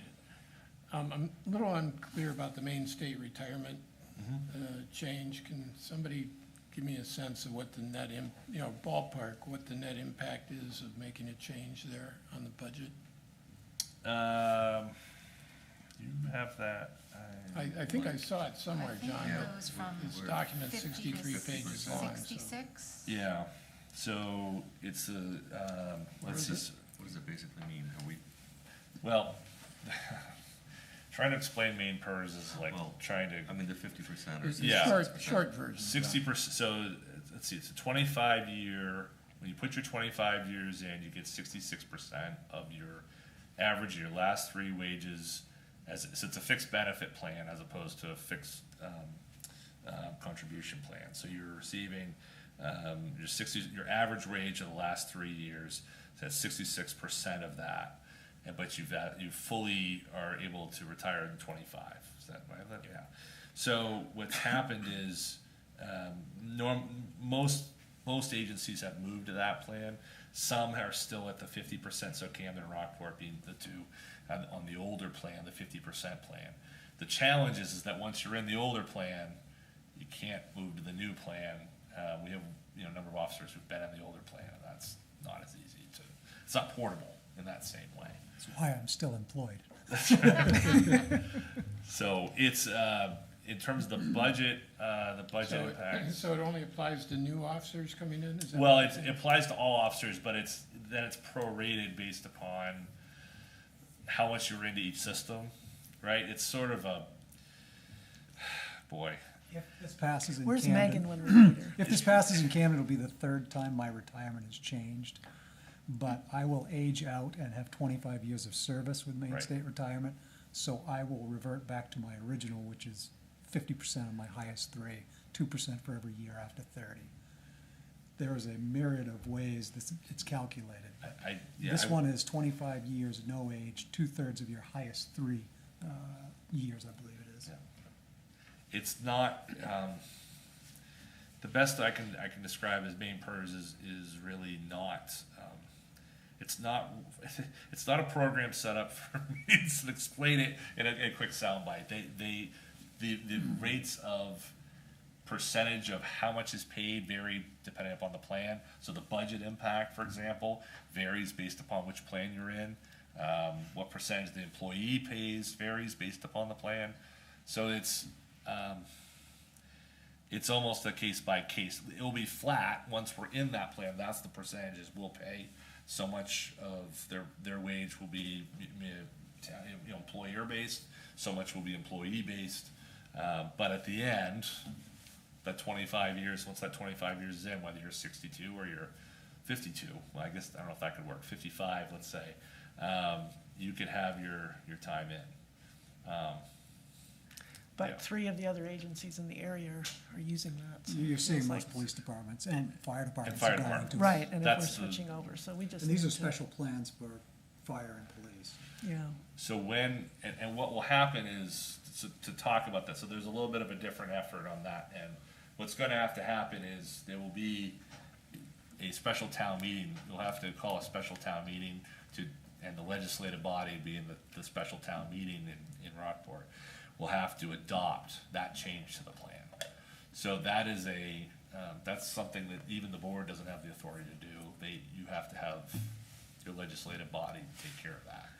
you mean the change in the percentage? for the fire. Yeah, the change in the retirement plan you offer.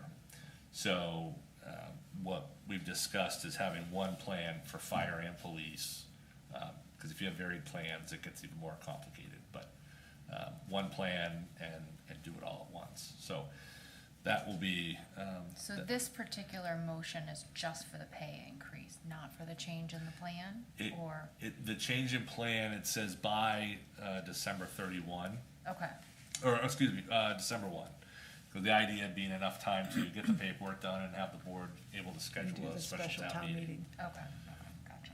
because Okay. it wouldn't be feasible to do it today. So when we're approving the police union contract, we're really just approving the first paragraph.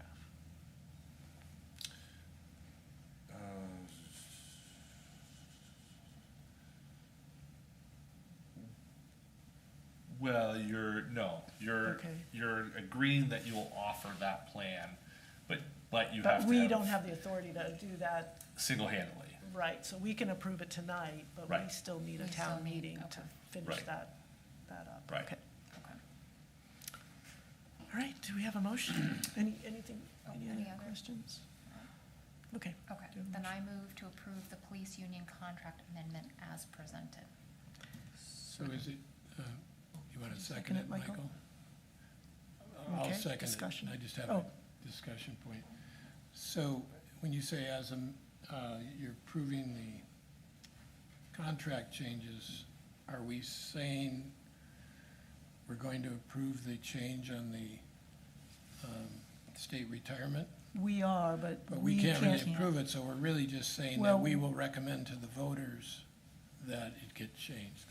I'm just asking to adjust the language a little bit to reflect. Well, I don't think I think the amendment to the collective bargaining agreement, the motion is just to approve the police union contract amendment as presented. And Yeah. that, as presented, is by mutual agreement, the town of Rockport, and it's the town of Rockport. But there is a place for the select board chair to sign that. So that's the action we're taking tonight. Which page are you on, Denise? 39? It's 39. But, yeah, because it does say, I see, John, it does say, Yeah. additionally, by mutual agreement, the town shall offer the main PERS 3C retirement benefit to officers covered by the So this is agreement. the first step, is what we're doing tonight. Yeah, but we and then we we'll go can't say that. That's what I'm saying.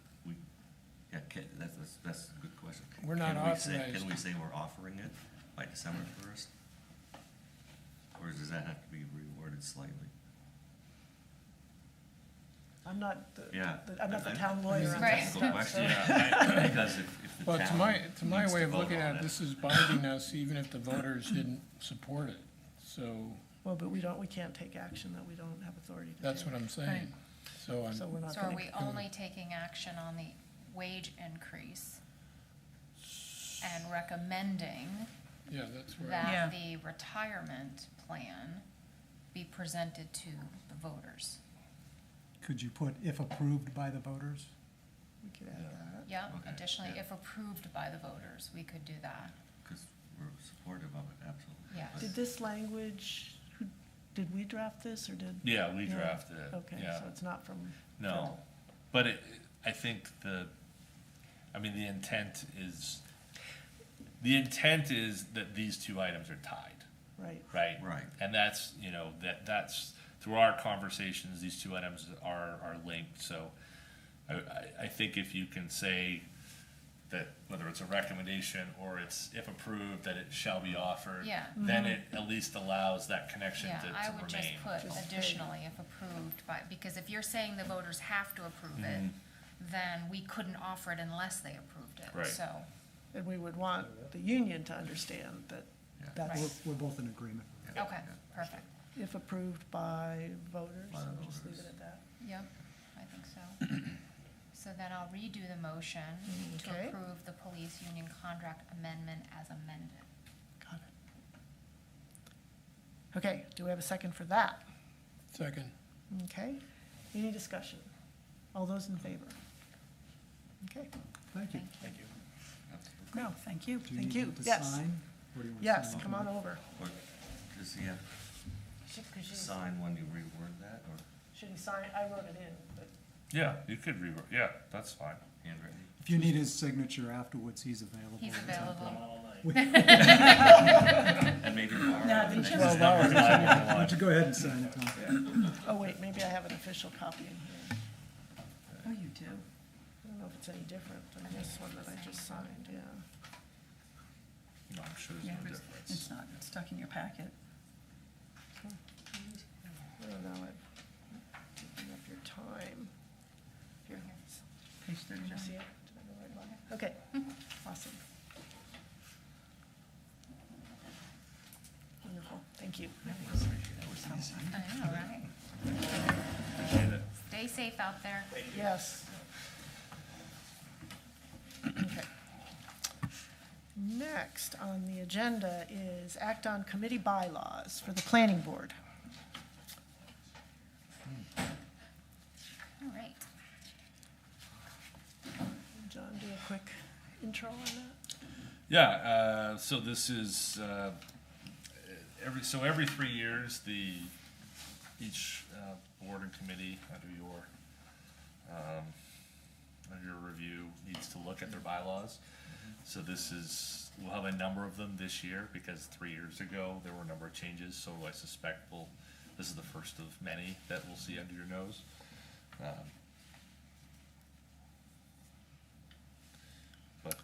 Okay, so, and I didn't look like really, let's see, where am I? Not a lot was changed. Yeah, they're really minor. Yeah. Just Yeah. clarifying. So do we have a motion? So moved. John? And a second, Kim. Any discussion? All those in favor? Okay. Next is act on committee work plans, and we have the Recreation Committee work plan tonight. Obviously, it's been a lot of work on the Marge Jones Field. I mean, tremendous what the committee and Jason have been able to get accomplished over there the last 3 years. So this is somewhat of beginning of a step towards, improvements and safety, and they've got the core pieces down. The foundation is good and solid, and now it's how to improve, how to make it better. AEDs for the concession stands, a sink and water to the concession stand as well. Like, these are things that, when you go around the state and these sort of,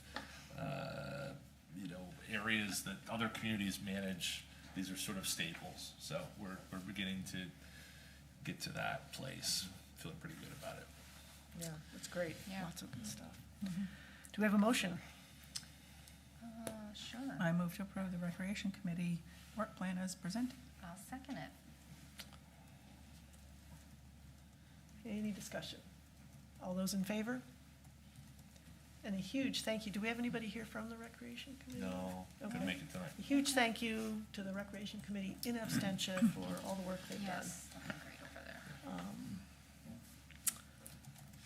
All right, next is, now we need to, I think we're ready to move into wastewater. I move Do we to have- exit regular session to enter as wastewater commissioners. I'll second that. Any discussion? All those in favor? Okay. All right, so our first item on here is John and Dolores His own. His song. Hissong, Yeah. 112 West Street.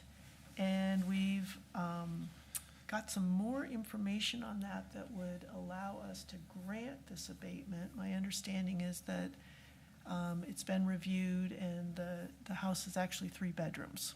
So the 3-bedroom by our code enforcement. Yep.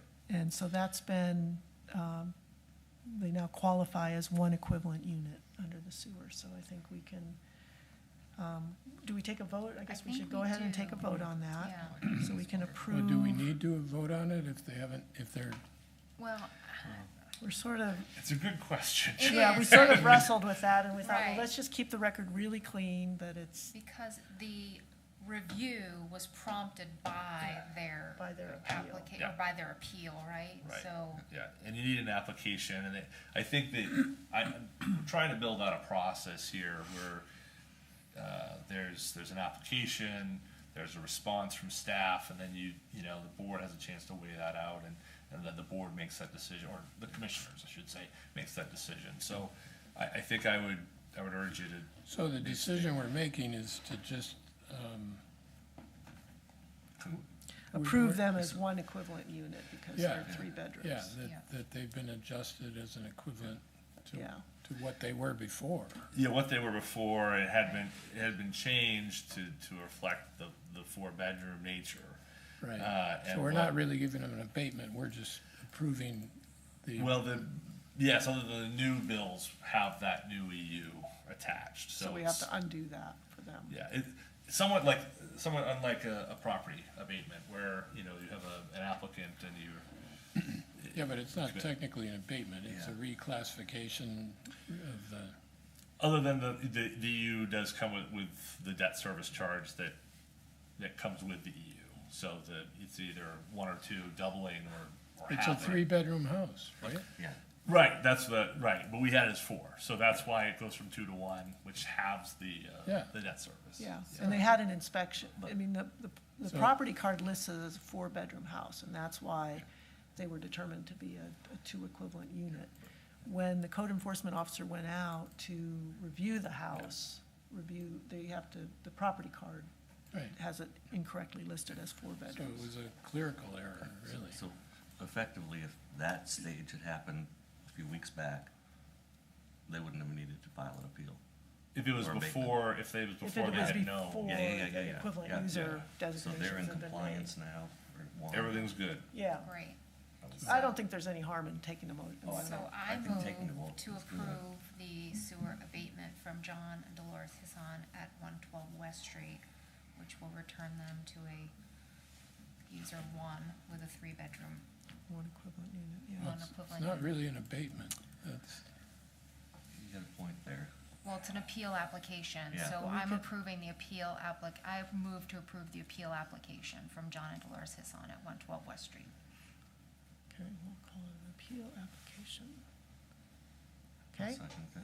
second with Michael.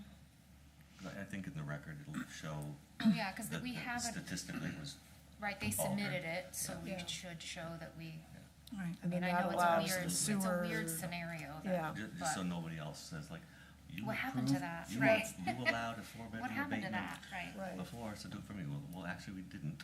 Right. But, right, and that's yeah. something we can So talk that about. clarification language, It's also a matter of due process, where if someone Yeah. files an application, you have to show that you went through that process to Right. review it. yeah. Right. And the weigh only reason pros we and went through the cons. process was Yeah. because of, That's it.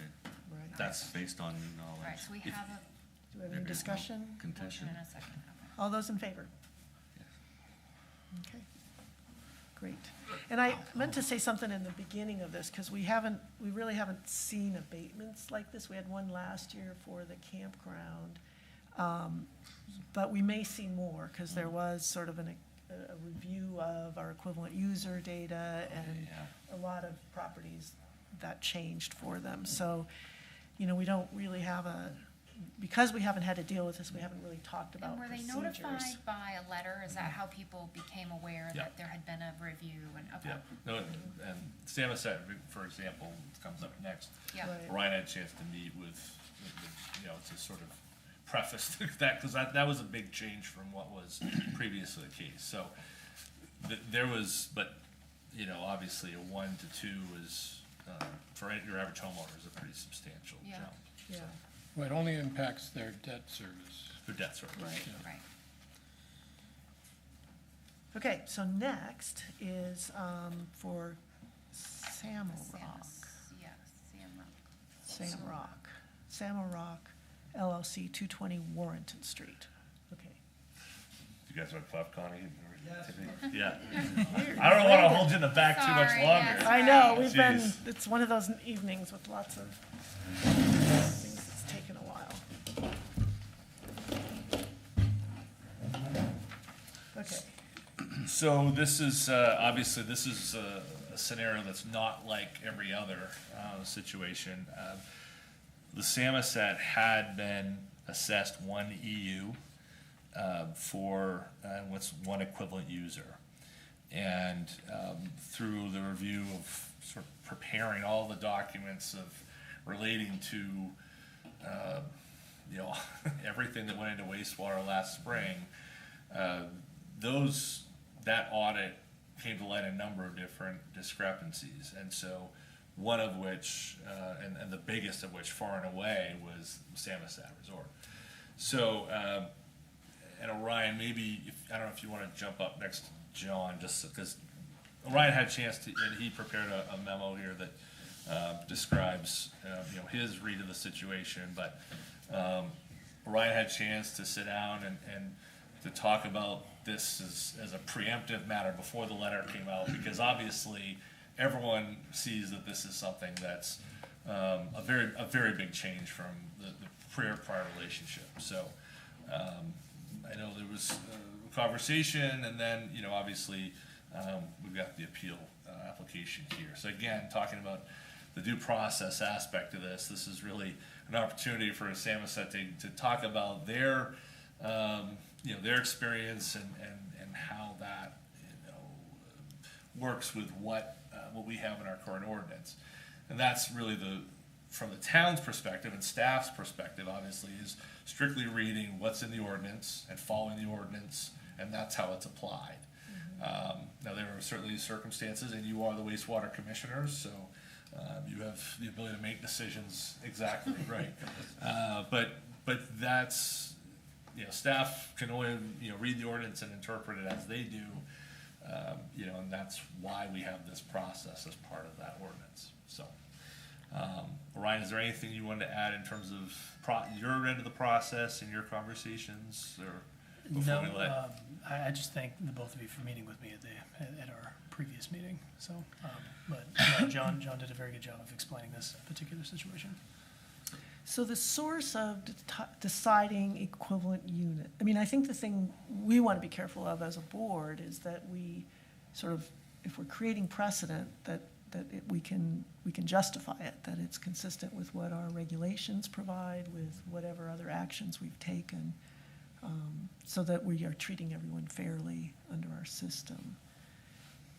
So Ryan, can you give us, I see the memo here, and it, I guess, so historically, the Samoset was just billed for one equivalent unit? Yeah, it was just billed for one, and, Entire for the entire. Including all the place. timeshares? Which the was copies? interesting. So, I did a little research into everything we have in our department to see there's got to be an agreement. We have to have something on file. Why would such a large establishment only have one equivalent user?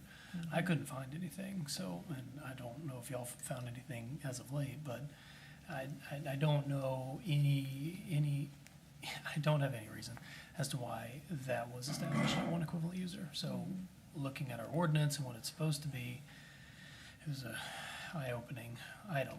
So one of the motels along Route 1, let's say the Schooner Bay, how many equivalent users? That would be.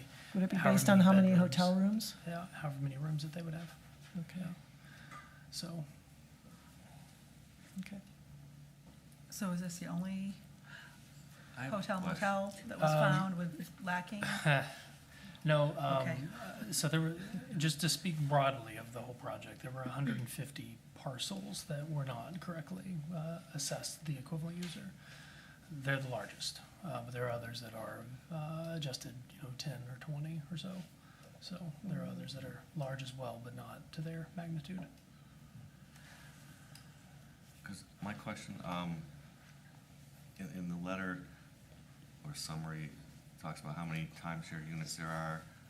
It says 72 timeshares in Fort Cottages should be assessed the same formula as the main hotel. And then further down, it says, we feel the 72 units, equivalent units, would be 31 EUs, which is 61 one-bedrooms and 11 two-bedrooms. That's like 50% of that number, if my math is right. Is that typically how motels are done? No, motels are different. This is, Or- they're a totally different operation. But than am I motel. grasping that it's basically requesting that it be So- half of the number of units? So with the timeshare component, that was, we don't have like a table, it says timeshares are this, so it's just number of bedrooms, and if it's determined to be a possible dwelling unit, then it follows the same parameters that a house would. So that's the structure. Can I just interject? So the hotel rooms are not at issue. Nobody's I don't think contesting so. the calculation for hotel rooms. It's more what you do with the timeshares. And Or they're- or And the, our cottages. yeah. and they're Timeshares. cottages. So the 168 hotel rooms and these calculations from the memo that come up with 69 EUs, we're not addressing that. That's not a concern. Well, we have 178 hotel rooms and 4 cottages. And just to keep in mind that the resort is seasonal, we're closed, we only operate weekends only December 1st through the mid-April. And the cottages are seasonal, primarily May 1st through October 31st. They're not winterized. Yeah. And they should be treated just as a hotel room, because that's how we book them out. It's not a residential, nobody can But go they in have a there. kitchen, right? They do have a I kitchen mean, in are there, are but they it's any not a, different than an Airbnb that someone has like a little cottage on their property and they rent that out? you can't rent it like an Airbnb. It's rented on a nightly basis, no different than a hotel room. Well, but I mean, in terms of, well, I just want to clarify, so the hotel rooms we're not talking about, we're just talking about how to calculate the timeshares, just so we can, And the And cottages. cottages, timeshares and cottages. timeshares and cottages. Okay, so from Orion's memo, we've got 69 EUs from the hotel rooms, and then the question is a cottage a hotel room, or is A it standalone a cottage. standalone cottage, which I think we have so many of those in our town, of little cottages on people's properties, and those would be assessed as an equivalent unit. Orion, if you had an accessory dwelling unit on your property? It would fall under the same formula we would use for a resident. So if it had 3 or less bedrooms, it would be 1 equivalent user, 4 to 6 is 2. So on you and have forth. a main residence that has 3 bedrooms, so that's 1 equivalent unit. Mhm. If And there's then a if you have cottage, another an dwelling ADU unit, on- then you'd get another, at least 1. At least equivalent 1, user. okay. Is there any provision in that scenario for seasonal? No, actually, there is an item in our ordinance about seasonality, and that it is not, you are not to receive a discount because of the seasonality of it. Okay, so expressly. So, I mean, I appreciate what you're saying in terms of how the Samoset treats it internally in your system, that you rent it out just like you rent out a hotel room, but that really is independent of how our sewer regulations operate. If you've got someone with the equivalent of a cottage on their home property, and they're having to pay an extra equivalent unit for that home cottage, I don't see how we could give the Samoset a different deal than we would be giving anybody else in town who is renting out. They don't have the Samoset front desk that has hotel rooms as well. But that cottage on the Samoset property isn't any different than a small cottage on someone else's property as an accessory dwelling unit, and that would be, With possibly the exception, again, that we drain the pipes, so how do you measure the EU when there's no water? well, I think the EU is independent of the sewer use or the water use. So it's just because we have a lot of Tied properties that don't even hook up to the sewer, but they still have to pay the debt service as an equivalent user. Yeah, because I was gonna ask one of those questions, because we don't tie into your system at all. Right, you go directly to Rockland, Right. So we have all of our private lines that tap into Rockland, so right? just curious what ordinance puts it in place where we are required to pay an EU to the town of Rockport? Like, Well- what makes us fall into that we have to pay to Rockport No. for that, when we are tied into the Rockland Frankly system, speaking, but- and we pay Rockland for all of that? No, yeah, no, I've been reading through this extensively, especially since last we met. We don't have, we've got a section for private lines, but even within that private line, it all falls to the town, and that you don't get an out. In other words, you would still be paying into, but you yourself, you're not going down, let's say, Warrington, for example, to go right into Route 1 onto our specific line, but you are going directly into Rockland. But the only way you would have been able to achieve the density that you've been able to achieve is with the land use ordinance sewer allotment. So under the land use ordinance, you get the density that you're allowed with sewer. That's one avenue to look at. But under our sewer ordinance, we don't have anything that says if you're tying into the next municipality's sewer system, you're then waived from paying any debt service. It's interesting how it's worded. I can't find a way to get you out of the ordinance requirements, if that makes sense. Because I don't see any of the Rockport sewer lines, like I could see maybe it was crossing into our land, but it doesn't come even So into our another, land. another example right now, like the YMCA, the Midco Solid Waste, they're currently payers on our sewer system and the debt service, but their line goes behind their property directly into Camden. So that's another example, they're still. But they pay, as they are assessed They're as an still- equivalent user. Yes, they are still paying under that assessment under this particular ordinance, so I don't know how to fit it There's- in. But the sewer line goes through their property, which is different, where the town sewer lines don't even touch the property. You said the Y hooks It's directly not into the, Camden. it's not the town line. The Y, there are town lines, right? They go, and Midco Solid Waste, I know, goes directly to Camden. Right. They don't come out onto Union Street. Right. So you're saying YMCA doesn't tie into Rockport, they tie into Camden? They tie into the Camden line. Yes.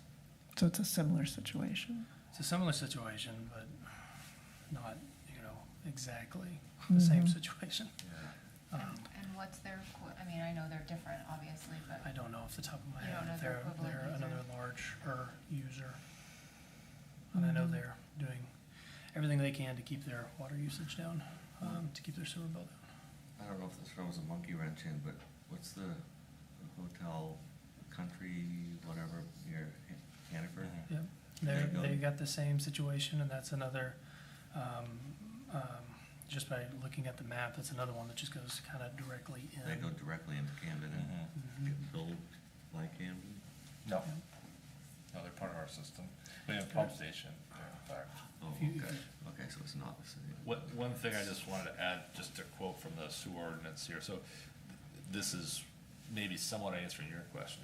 It says, so this sewer ordinance, the scope of it, says, this is 104, it says, any person owning any building or structure within the town which is the source of sewage and/or industrial waste situated within the town and abutting on any street, alley, or right-of-way in which there is located a public sewer, or who proposes to erect such building or structure shall comply with the requirements of this ordinance.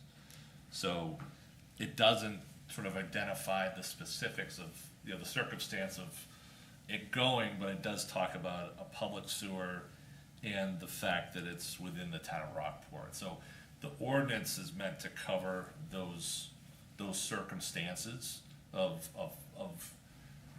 entities generating sewer abutting public ways, and that's really where we are. I think there's certainly questions about EUs and how you calculate them, but so the sewer that Samoset sends, does that come as part of our flow that we send? Is it Rockland. As part of ours, okay. to Rockland, yeah. Okay. It's a separate. We're billed for that, okay. And it's a separate part of our budget. Some of you may remember from our wastewater budget, there's a separate line that's just for their flow. So there's definitely a distinction that it's not all things are like the other, certainly. Right.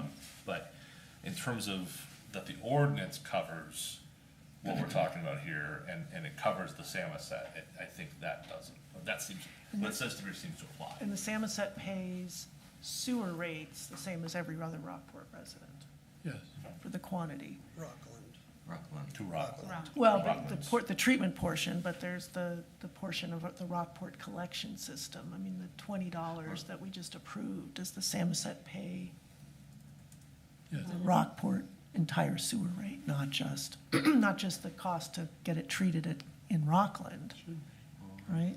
That's what I'm, No, they pay a different rate. okay. Their rate is different. So what do they pay to the town of Rock? I don't know. Do you know that off the top of We your pay head? you guys $25 a month. No, that's the debt service. The Rockland sewer. So for your actual You mentioned sewer The sewer use, bill. you pay per 100 cubic We- feet is how our bills. Yeah, so it's just whatever Rockland pays us. So we pay Or to charges. main water, we have a So minimum. you don't pay anything for your use because you're not using the Rockport system. Right. So we So pay then the question everything, is, the equivalent user, we pay equivalent user to the town of Rockport And- through main water. right, and then you have to say why, which is what you're asking. Because what of our system does the Samoset use? Right, We use nothing of your system. I just- right, Yeah, that's so what it's- we're it's trying it's like to, a- It's like a different question than That's why I whether a asked timeshare is why like a we cottage would or be- not like a Yes, cottage. yes. It's like, wait, step back. Why would we be having to pay the equivalent users to begin with? Because When you're our not system using our is not even system. touching your system. Right, and you never, even when you get out to Route 1, you don't go into Rockport lines. Who No. does the maintenance on your system? We take care of everything internally. All the way to Route 1? We tie in at Walnut. Samoset Road, right? To Waldo, along Waldo. And then it goes down Waldo. Yeah. So we don't even touch like And that's all Warrington. Rockland sewer That's all lines. Rockland. So we go to Samoset Road, Yeah. because our pump is right near the gate on Samoset Road.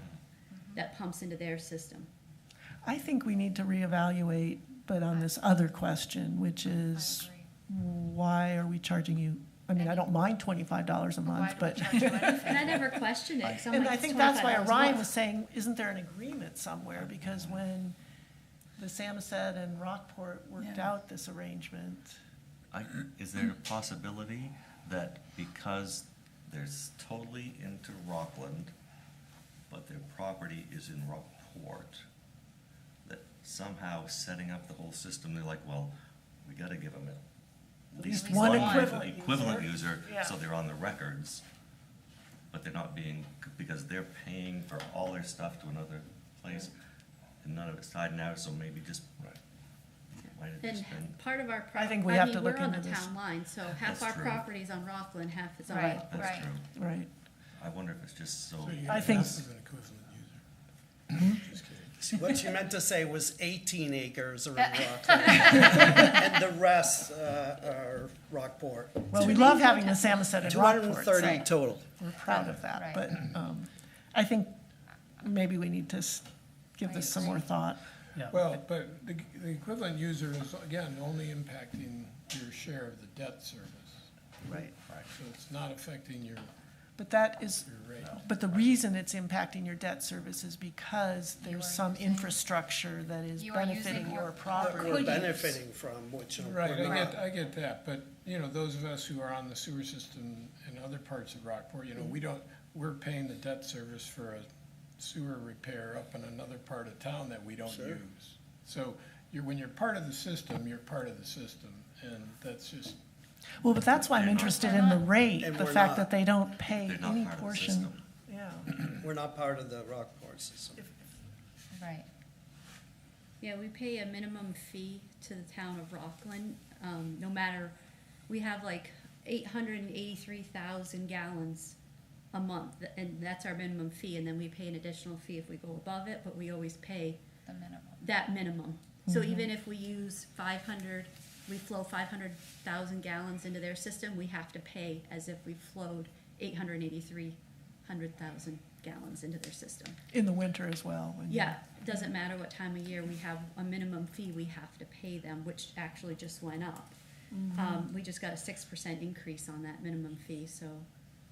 so do you have an agreement with the town of Rockland for that? Or No. is that agreement with the town of Rockport?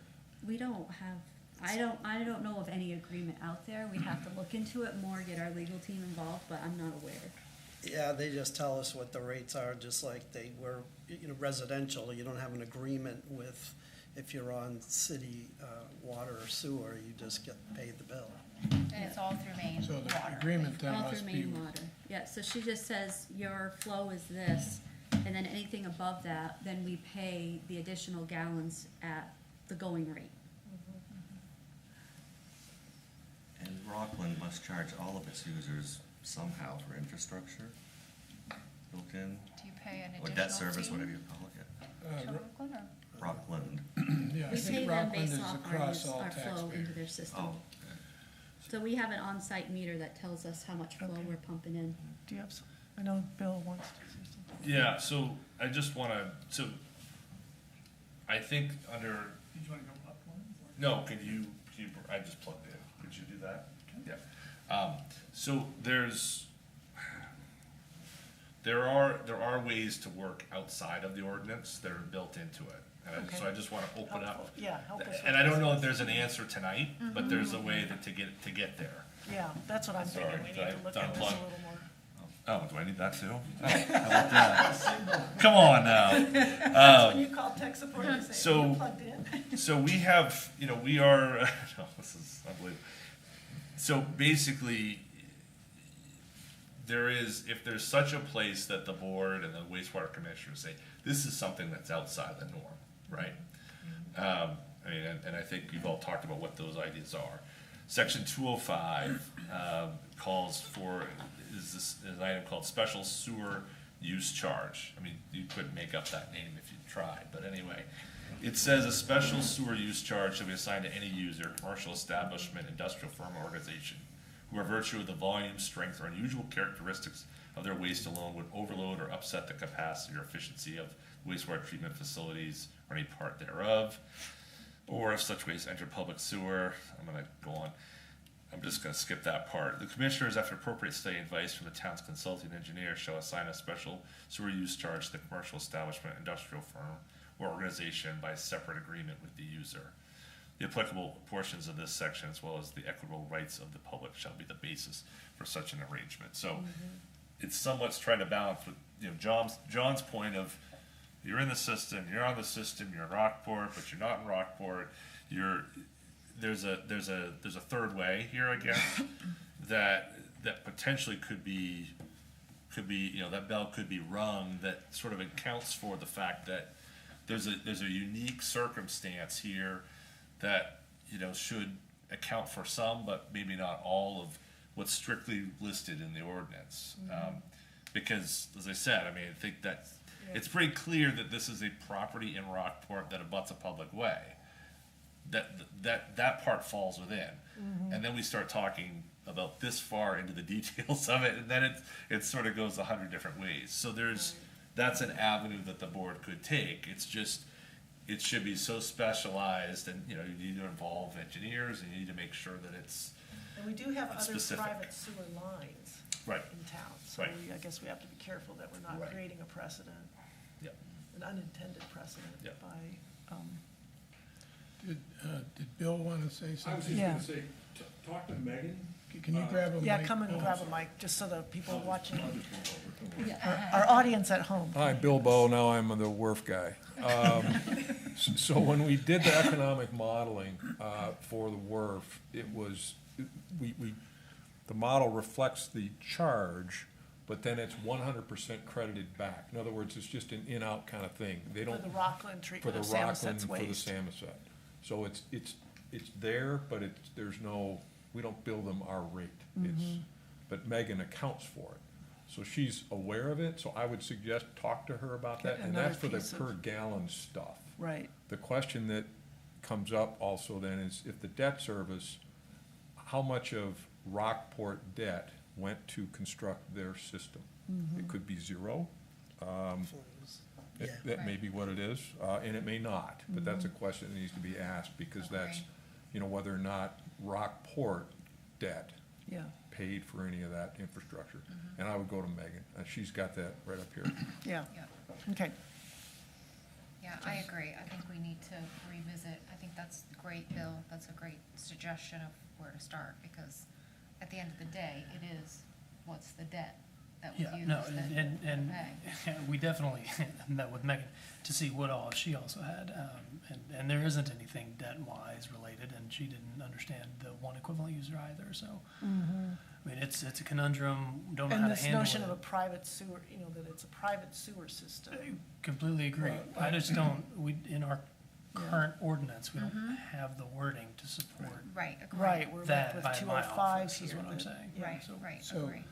To be clear, you have a pump station that Samoset purchased and It's all maintains. ours, yeah. And that goes directly to the pump station is right adjacent to the Rockland line? So It- who's taking care of that section from the pump station to the pipes that go into the, Bill, you understand? correct question. I Yeah. think we maintain right up until the meter, which is right next to the fence on Samoset Road. Right.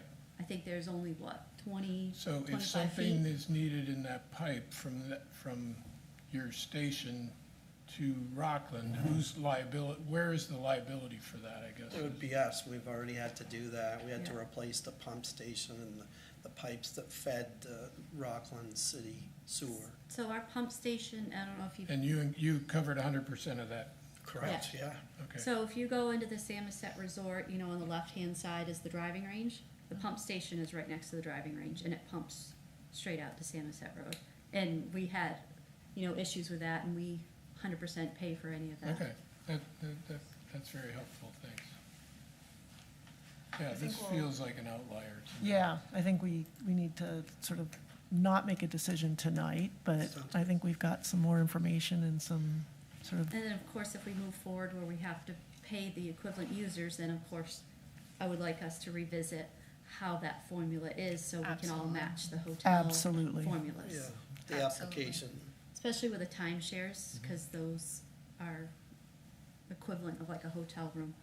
They have Yeah. kitchenettes in them, they're not full kitchens or anything like that. yeah, I think it has to just be a different analysis potentially, but let's, yeah, we'll look into this some more, Well, so.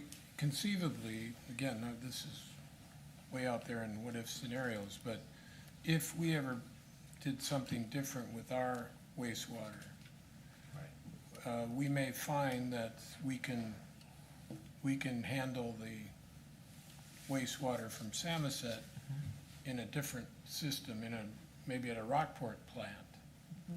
Like say if we had gone ahead with this other plant. Yeah, In which case, Correct. then you definitely would be 100% on our system.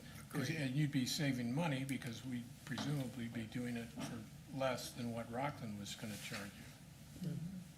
Am I thinking clearly? No, I think that's right. Yeah, that's I think exactly you're So I exactly think right. whatever We need we to be do, careful whatever about we what do, we we do. have to keep the door open for yeah. possibilities down So the do we have to have a motion to delay this or to? Yeah. To revisit the? Yeah, okay. Further investigation. Okay, so I'll move to postpone the decision on the sewer abatement from Samrock pending further investigation. second. Any more discussion? All those in favor? Okay. Thank you. Thank you for your time and Yeah, be in touch. I know, yeah, wow. All right, are we ready to exit wastewater? Now, yes. we need a Okay, so motion I'll to make a exit. motion to exit wastewater commissioner to regular session. Second. And a second by Michael. All those in favor? Oh, yes. That was easy for me. All right, now we're back in regular Now session. we're back to liaison reports, right?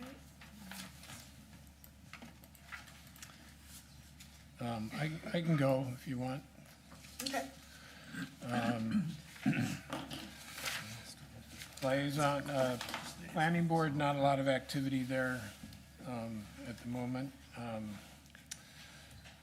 Just a minor issue which was basically spot zoning, which was not approved. But in the wastewater committee side, it's been a couple meetings. Taylor Allen's here. Taylor, if you want to come up, might want to say a few words. But the committee's work is starting to coalesce. There's a tour of the Rockland plant tomorrow, the wastewater plant in Rockland.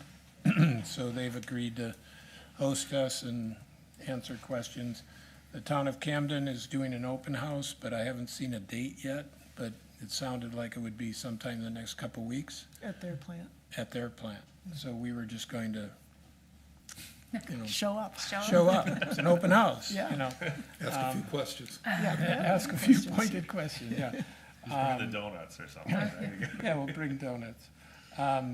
The committee had identified some additional needs as far as data, so I'm gonna be following up a little bit with Megan to point me in the right direction. Given the volume of information we've got, I'm sure it's in there, I just have to know on a 640-page document from one place, and that's where to find it. Cliff notes are advisable for everyone. Yeah. Yeah. The reason Taylor wanted to be here tonight, and I'll just preview a little bit of it, the deadline that was established of August 29th, I think I want to have Taylor speak to that directly, and then he's got some other points he wants to make. So I've queued you up, Taylor. Can I just see, Michael, were you at the meeting as well? Just Yes, I since we agree have with joint everything you meetings. said. Okay. Yeah, one thing I want to say is, we appreciate that Megan will be the staff liaison. We'll be careful about how we utilize her time, understanding that she's really busy, so we have yet to figure out exactly, but we're gonna streamline our process to involve her only when it's really necessary, and we'll try to do so on a schedule that works for her. Thank Great, you. So thank you. Appreciate that. Yep, All no. of the taxpayers, thank you. Yeah, sure. Mostly what I want to say is, I think we're being hampered to some extent because the financial dispute with the town of Camden has yet to be settled. And it's a unanimous consensus of our group that we hope you can do that really quickly. My sense is that the Camden Select Board is holding back a little bit, waiting for that issue to be resolved. I don't know that for sure, but that's how I think of it. So anyway, I'm just hoping, we're just hopeful that you all can settle that, quickly. And then John spoke a little bit about, you've asked just to have something with that, I think in September. And, it's likely that that won't happen. So I'm hoping that you can allow our committee to do its work with no deadlines other than the one for next spring when you need a report from us in time for the June ballot, which makes a lot of sense for me to do it that way. And I think that's fine if we're getting good liaison reports, as long as we've got, Yeah, no. we just need to know what's happening on behalf of our residents. And have we heard, I know that we sent the letter, but have We we have heard not anything heard from Camden? one response, not a word. Well, we did hear unofficially that, Well, we've heard a lot of things unofficially, right, well, as far as. but we haven't had a response from Camden. There's an expectation that they will put it on their agenda in early September for their select board meeting. Not our letter, but this topic of a parallel committee, but that was just an informal. Yeah, I'd heard it might be later than that, but we'll find out more. I mean, Okay. nothing we can do to, I mean, I appreciate what you're saying about the settlement. I think it's sort of, there's a lot of issues that all play a role in that, and that has not been what I've heard from the individuals I've spoken to at Camden, as to why they're not responding to our letter or working, putting this on the agenda.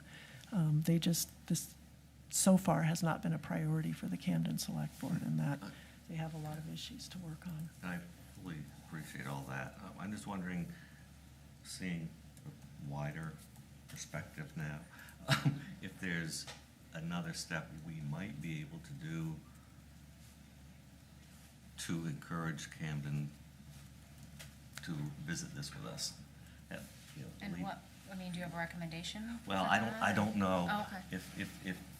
if writing another letter or reaching out to a member of the select board, or, the chair is gonna be changed, Yeah, obviously. they'll have a new chair tomorrow night, presumably. Just to say, hey, we sent the letter, and I'm just thinking off the top of my head. We sent the letter, and I know it's an important issue, and is there something we can do to try to create a dialogue to resolve this? If there's Sort of a another repeat of way. what our letter said. I mean, I'm not saying Yeah, we couldn't, yeah. but we have not received a response to something, it was a well-thought-out letter that we put a lot of time into, and I think it's, I think all of us would like to work with Camden on any issue that we can work with them on. And for whatever reason, this issue has been a tough nut to crack. But there will be a new chair as of tomorrow night, and maybe that will change some things for us. Yeah, because I do have a sense that we won't hear anything specifically from that letter. It's just because we haven't already. Yeah. I could be wrong, and maybe they'll revisit that once there's a change, Yeah. because Yeah. and we I can- don't want it to be a stalemate forever. Right, Yeah. no, Well, nobody yeah. does, right? Could we make a proposal to them you know, since, you know, something a little more specific? I think, you know, this wasn't on the agenda, I mean, this is a Yeah. liaison Oh, that's- report, so we're that's really true. just getting an update on this committee's work, which we really Good appreciate point. Taylor being here. Good point. Not- And we not can, really we good can put it discussion. on next, you know, the agenda on the 9th if we want to talk about next steps.